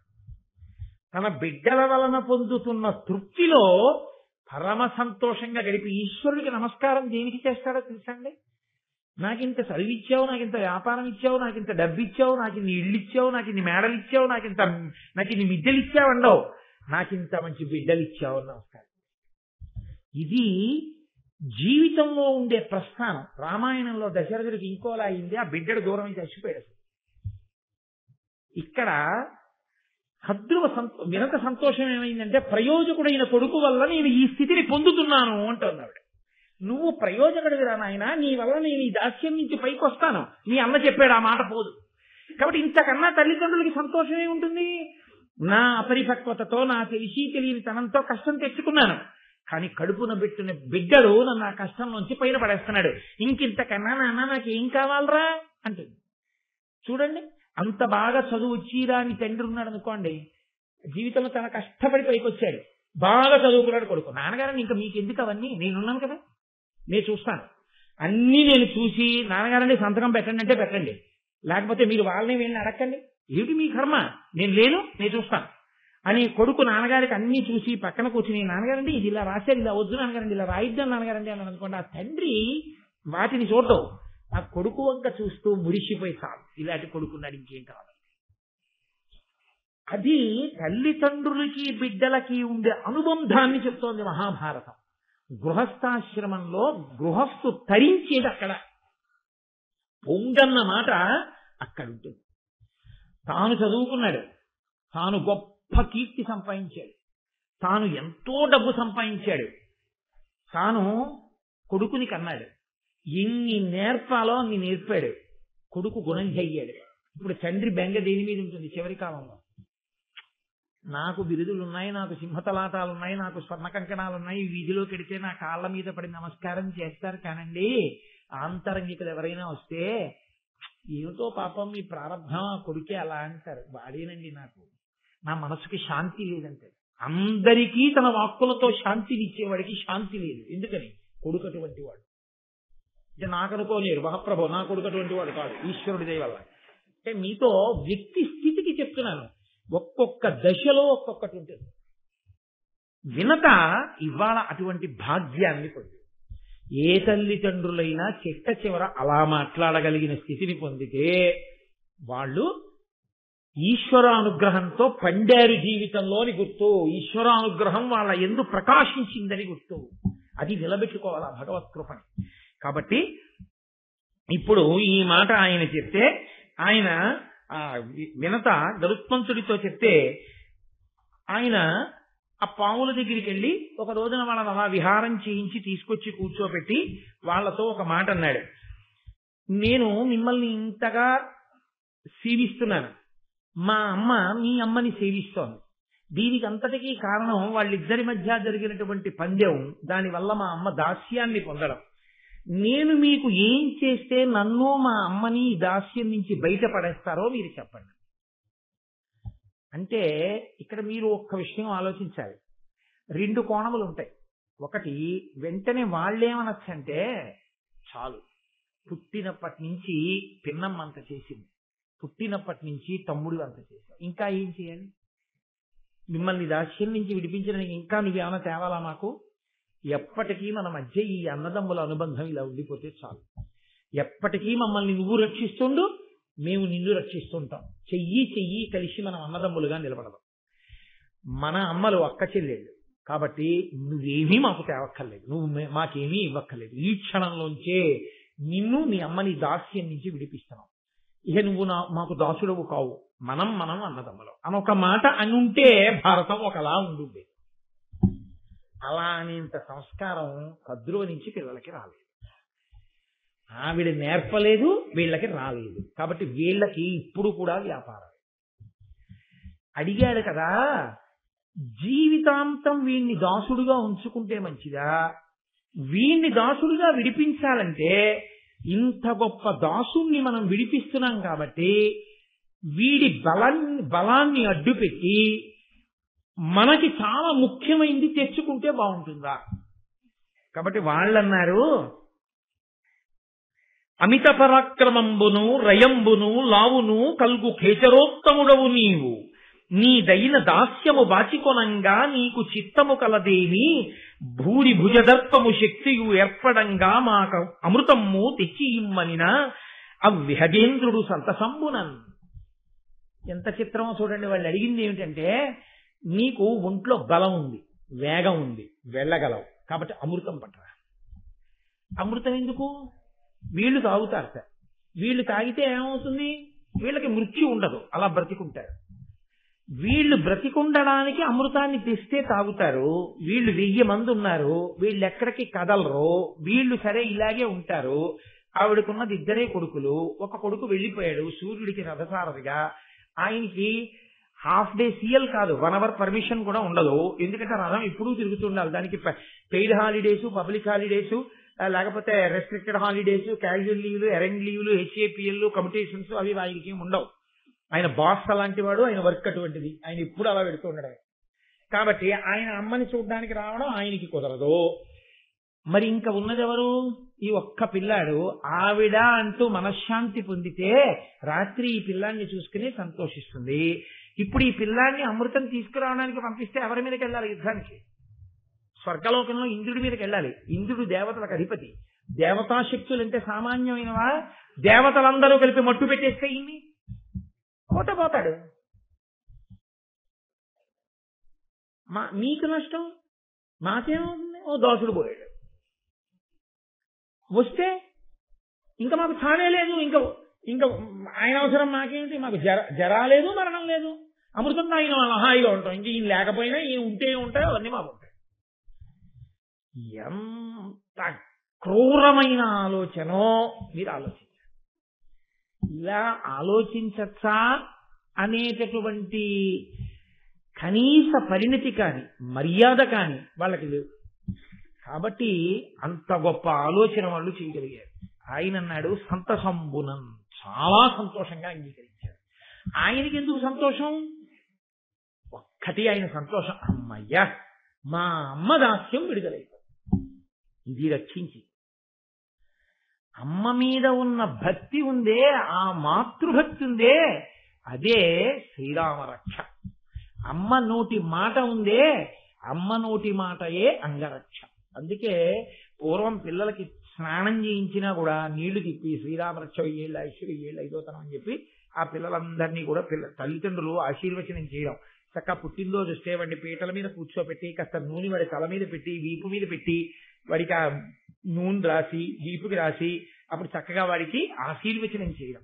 ఇప్పుడే ఉంది, ఓ కేకు తెచ్చుకోవడం, అన్ని దీపాలు పెట్టించడం, తల్లిదండ్రులే పక్కన నిలబడి ఉప్పులు ఊది దీపాలు అర్పించేయడం, ఓ కత్తి చేతికి ఇవ్వడం, మెత్తటి కేకులు కోయించేయడం, ఆ ముద్ద తీసి ఓ ఎంగిలి ముక్క అమ్మకి, ఆ తర్వాత తత్శేషం మిగిలిపోయిన ఎంగిలి ఏదుందో ఆ ఎంగిలి నాన్నకి గౌరవం కన్నందుకు, ఆ తర్వాత ఆ ఎంగిలి ముక్క వీడు, ఆ ఎంగిలి ముద్దలు మిగిలిన వాళ్ళు తిని వీళ్ళందరూ కలిసి మంత్రపుష్పం బ్రాహ్మణులు చెప్పినట్టు హ్యాపీ బర్త్డే టు యూ, ఓ శతమానం భవతి లేదు, ఓ శతాయు పురుషేంద్రియ ఆయుష్ దేవేంద్రియే ప్రతిష్టతి లేదు. ఎక్కడి నుంచి వస్తాయి మంగళాలు రమ్మంటే, ఎక్కడి నుంచి వస్తుంది ఆయుర్దాయం రమ్మంటే? కాబట్టి జాతీయందు పశ్చిమ దేశాల సంస్కృతి ప్రవేశించి కలుషితం చేసి పారేసింది మన జీవితాలు. ఒకప్పుడు ఎలా ఉండేవో జీవితాలు, ఒకప్పుడు ఎలా ఉన్నాయో జీవితాలు చూసుకోండి అని చెప్పి అన్నయ్య గారు అప్పుడు భారతం ఇచ్చి వెళ్ళిపోయారు మహానుభావుడు. ఇప్పుడు ఆయన చాలా సంతోషం, నేను మా అమ్మని ఆ దాస్యం నుంచి విడిపిస్తాను అన్నారు అని అమ్మ దగ్గరికి వెళ్ళి అమ్మకి నమస్కారం చేశారు. అమ్మ అన్న మాట దగ్గర ఉండేటటువంటి వైభవాన్ని ఆవిష్కరిస్తున్నారు మా అన్నయ్య గారు.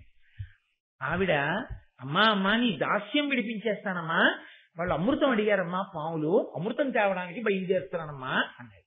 ఆవిడ అమ్మయ్యా వీడింత బలవంతుడు తెచ్చేయగలదని నాన్న జాగ్రత్తగా వెళ్ళొచ్చే అనలేదు. అమ్మ మనస్సు అని ఒకటి ఉంటుంది. అమ్మ మనస్సుకున్న లక్షణం ఏమిటో తెలుసా అండి? ఆ మాట అమ్మ తప్ప లోకంలో ఇంక ఎవ్వరూ అనలేదు. నాన్న నా ఆయుర్దాయం కూడా పోసుకుని నువ్వు బతకరా తప్ప వాడు ఏమైపోయినా నేను ఇలా ఉంటే చాలని ఏ అమ్మ అందో. నా ఆయుర్దాయం పోసుకుని వాడు బ్రతకాలి అన్నప్పుడు త్రికరణ శుద్ధిగా ఆ మాట అనేది అమ్మ ఒక్కతే. మీరు చూడండి, పిల్లాడికి జ్వరం వచ్చింది అనుకోండి, నేను ఇలా అన్నాను అని నేనేమి పక్షపాతంతో అంటలేదు. మీకు ఏ తండ్రి నోటి వెంట కూడా నా ఆయుర్దాయం వీడు పోసుకుని బ్రతకాలి అన్న మాట రాదు. అమ్మ అంటుంది నా ఆయుర్దాయం కూడా పోసుకుని వాడు బతికితే చాలంటుంది. తండ్రి గబుక్కుని వీడు దేని కిందన్నా పడలేదు కదా, ఏంటి ఇంకా రాలేదంటాడు. అమ్మ అంటుంది వీడికి ఏం అవ్వలేదు కదా, ఏమిటి ఇంకా ఆలస్యమైంది ఇంకా రాలేదు అంటుంది. నోటితో కూడా అమ్మ అమంగళాన్ని ఉచ్చరించదు పిల్లాడికి సంబంధించి. అలా అనడాన్ని అమ్మ ఒప్పుకోదు. అమ్మ అన్న మాటకున్న గొప్పతనం ఏమిటంటే బిడ్డడి యొక్క మంగళాన్ని అలా అపేక్షించడమే, బిడ్డల యొక్క వృద్ధిని కోరుకోవడమే. నేను యథార్థంగా ఒక సన్నివేశం చూశానండి. ఒకప్పుడు తెల్లబోయాను. నేను ఓ డాక్టర్ గారి దగ్గరికి వెళ్ళి కూర్చున్నాను. ఏదో పిలిస్తే వెళ్ళి వైద్యం చేయించుకోవాలి కదా అందుకని కూర్చున్నాను. కూర్చుంటే అక్కడికే ఇంకొక పెద్ద ఆవిడ కూడా వచ్చారు. ఆవిడని ఎవరో తీసుకొచ్చారు వైద్యం చేయించడానికి. లోపలికి తీసుకు మంచి జ్వరంతో చలి ఉడికిపోతాం. ఇంతలో కారులో దిగాడు ఒకతను. దిగి మంచి ఐశ్వర్యవంతుడిలా ఉన్నాడు. అతను లోపలికి వస్తూ ఇలా చూశాడు. ఈవిడ వంక ఆగి, ఈవిడ అతని వంక ఇలా చూసి ఏదో అనబోయింది. అతను లోపలికి వెళ్ళిపోయాడు డాక్టర్ దగ్గర. ఇతను వచ్చాడని గబగబా కాంపౌండర్లో వాళ్ళు లోపలికి తీసుకెళ్ళి ఆయన లోపల ఏదో కాసేపు కూర్చున్నాడు. డాక్టర్ గారితో మాట్లాడి ఏదో ప్రిస్క్రిప్షన్ రాయించుకున్నాడు, వెళ్ళిపోయాడు. లేకపోతే ఈ పెద్ద ఆవిడతో వచ్చిన ఆవిడంది, మీ అబ్బాయే కదమ్మా అతను అంది. అవును అంది ఆవిడ. ఒక్క కొడుకే అంత ఐశ్వర్యంతో ఉన్నాడు, అంత అధికారంలో ఉన్నాడు. మీరు ఇక్కడ చలికి ఉడికిపోతుంటే చూశాడు. లోపలికి వెళ్ళి తన డాక్టర్ గారితో మాట్లాడి వెళ్ళిపోయాడు. ఏమ్మా అని చెప్పి కనీసం నువ్వు బతికున్నావో లేదో చూడడం ఎప్పుడో మానేశాడు. అమ్మ చలి జ్వరంతో ఉనికిపోతూ ఇక్కడ ఉందని చీపట్టుకు తీసుకెళ్ళలేకపోయాడు. అమ్మ అని అడగలేకపోయాడు. ఇలాంటి పిల్లాడు ఉంటే ఎంత చస్తే ఎంత. అంటే వెంటనే జ్వరంతో ఉన్నావిడంటే అంత మాట అనకండమ్మా. బతికినంత కాలం బతికిశాను, నేను చచ్చిపోతే భూమికి బరువా, ఈ భూమికి ఇప్పుడు ఏమైనా లోటా, ఇబ్బంది లేదు. కానీ పిల్లాడిని అలా అనకండి, వాడు వృద్ధిలోకి రావాల్సిన వాడు. నేను తెల్లబోయానండి ఆ మాటకి. నిజంగా బతికితే ఎంత చస్తే ఎంతందని ఆవిడ ఒప్పుకోలేదు. అలా అనద్దండి. అది అమ్మ మనసు అంటే, అది అమ్మ అంటే. అమ్మ అంటే వాడికి శక్తి ఉంది, పర్వాలేదు అంటావు. అయ్యి బాబోయ్ ఏం పర్వాలేదు కదా, ఏం పర్వాలేదు కదా, ఏం పర్వాలేదు కదా అంటూనే ఉంటుంది అమ్మ ఎప్పుడు. అందుకే మీరు చూడండి, విదేశాలు వెళ్ళిపోయి ఎన్ని కోట్లు గడించారన్నది ఇంకెవరైనా చూడొచ్చేమో. కడుపు నిండా తింటున్నాడా లేదా వేళ పట్టున, వాడు సుఖంగా ఉన్నాడా, బాగా నిద్రపోతున్నాడా, ఇది చూస్తేనే అమ్మ, చూస్తుంది అమ్మ. అమ్మ అంటేనే ఆ లక్షణం ఉంటుంది. కాబట్టి ఆవిడ వెళ్ళి గరుత్మంతుడు నమస్కారం చేసి, అమ్మా నేను వెడుతున్నాను అమృతాన్ని తీసుకురావడానికి అంటే, అనిలుడు పక్ష్మయుగ్మము అమృతాంశుడు వీపు అనలుండు మస్తకంబు ఇనుడు సమస్త దేహమును ఎప్పుడు కాచుతు నీ కభీష్టముల్ ఘనముగ చేయుచుండెడు జగన్నుత ఉన్నతయున్ జయంబు చేకునుమని ఇచ్చే దీవెనలు కోరి ఖగేంద్రునకున్ ప్రియంబునన్. అమ్మ ఆశీర్వచనం చేసింది. ఎదర యుద్ధానికి వెళ్ళి అమృతభాండం తెచ్చేయడం అంటే అదేదో ఓ కాగితం కలమ పట్టుకురావడం కాదు. వాళ్ళు అస్త్రములను శస్త్రములను ప్రయోగిస్తారు. పిల్లవాడి శరీరం ఎక్కడ సొక్కిపోతుందో అమ్మ మనసుని చూపిస్తున్నారు నాన్నయ్య. కాబట్టి ఆవిడంది ఆశీర్వచనం చేస్తూ, అనిలుడు పక్ష్మయుగ్మము, నాయన వాయువు సంతతము నీ రెక్కలను కాపాడుగాక, చంద్రుడు నీ వీపును పృష్ఠభాగమును రక్షించుగాక, అగ్ని నీ శిరస్సును రక్షించుగాక, సూర్యుడు నీ శరీరమునంతటినీ రక్షించుగాక. అమ్మ పెట్టిన రక్ష ఏదుందో అది సాక్షాత్ పరబ్రహ్మము చేసిన ఆశీర్వచనమే. అమ్మ నోటి వెంట వచ్చిన మాట నోటి వెంట వచ్చిన మాటే. అమ్మ ఆశీర్వచనం చేసింది అంటే అంగరక్ష కట్టించుకున్నట్టే లోకంలో. అందుకే అమ్మ ఆశీర్వదించడానికి అమ్మ శరీరంతో లేనివాడు ఏడవాలి, మిగిలిన వాడికి ఆ బాధ లేదు.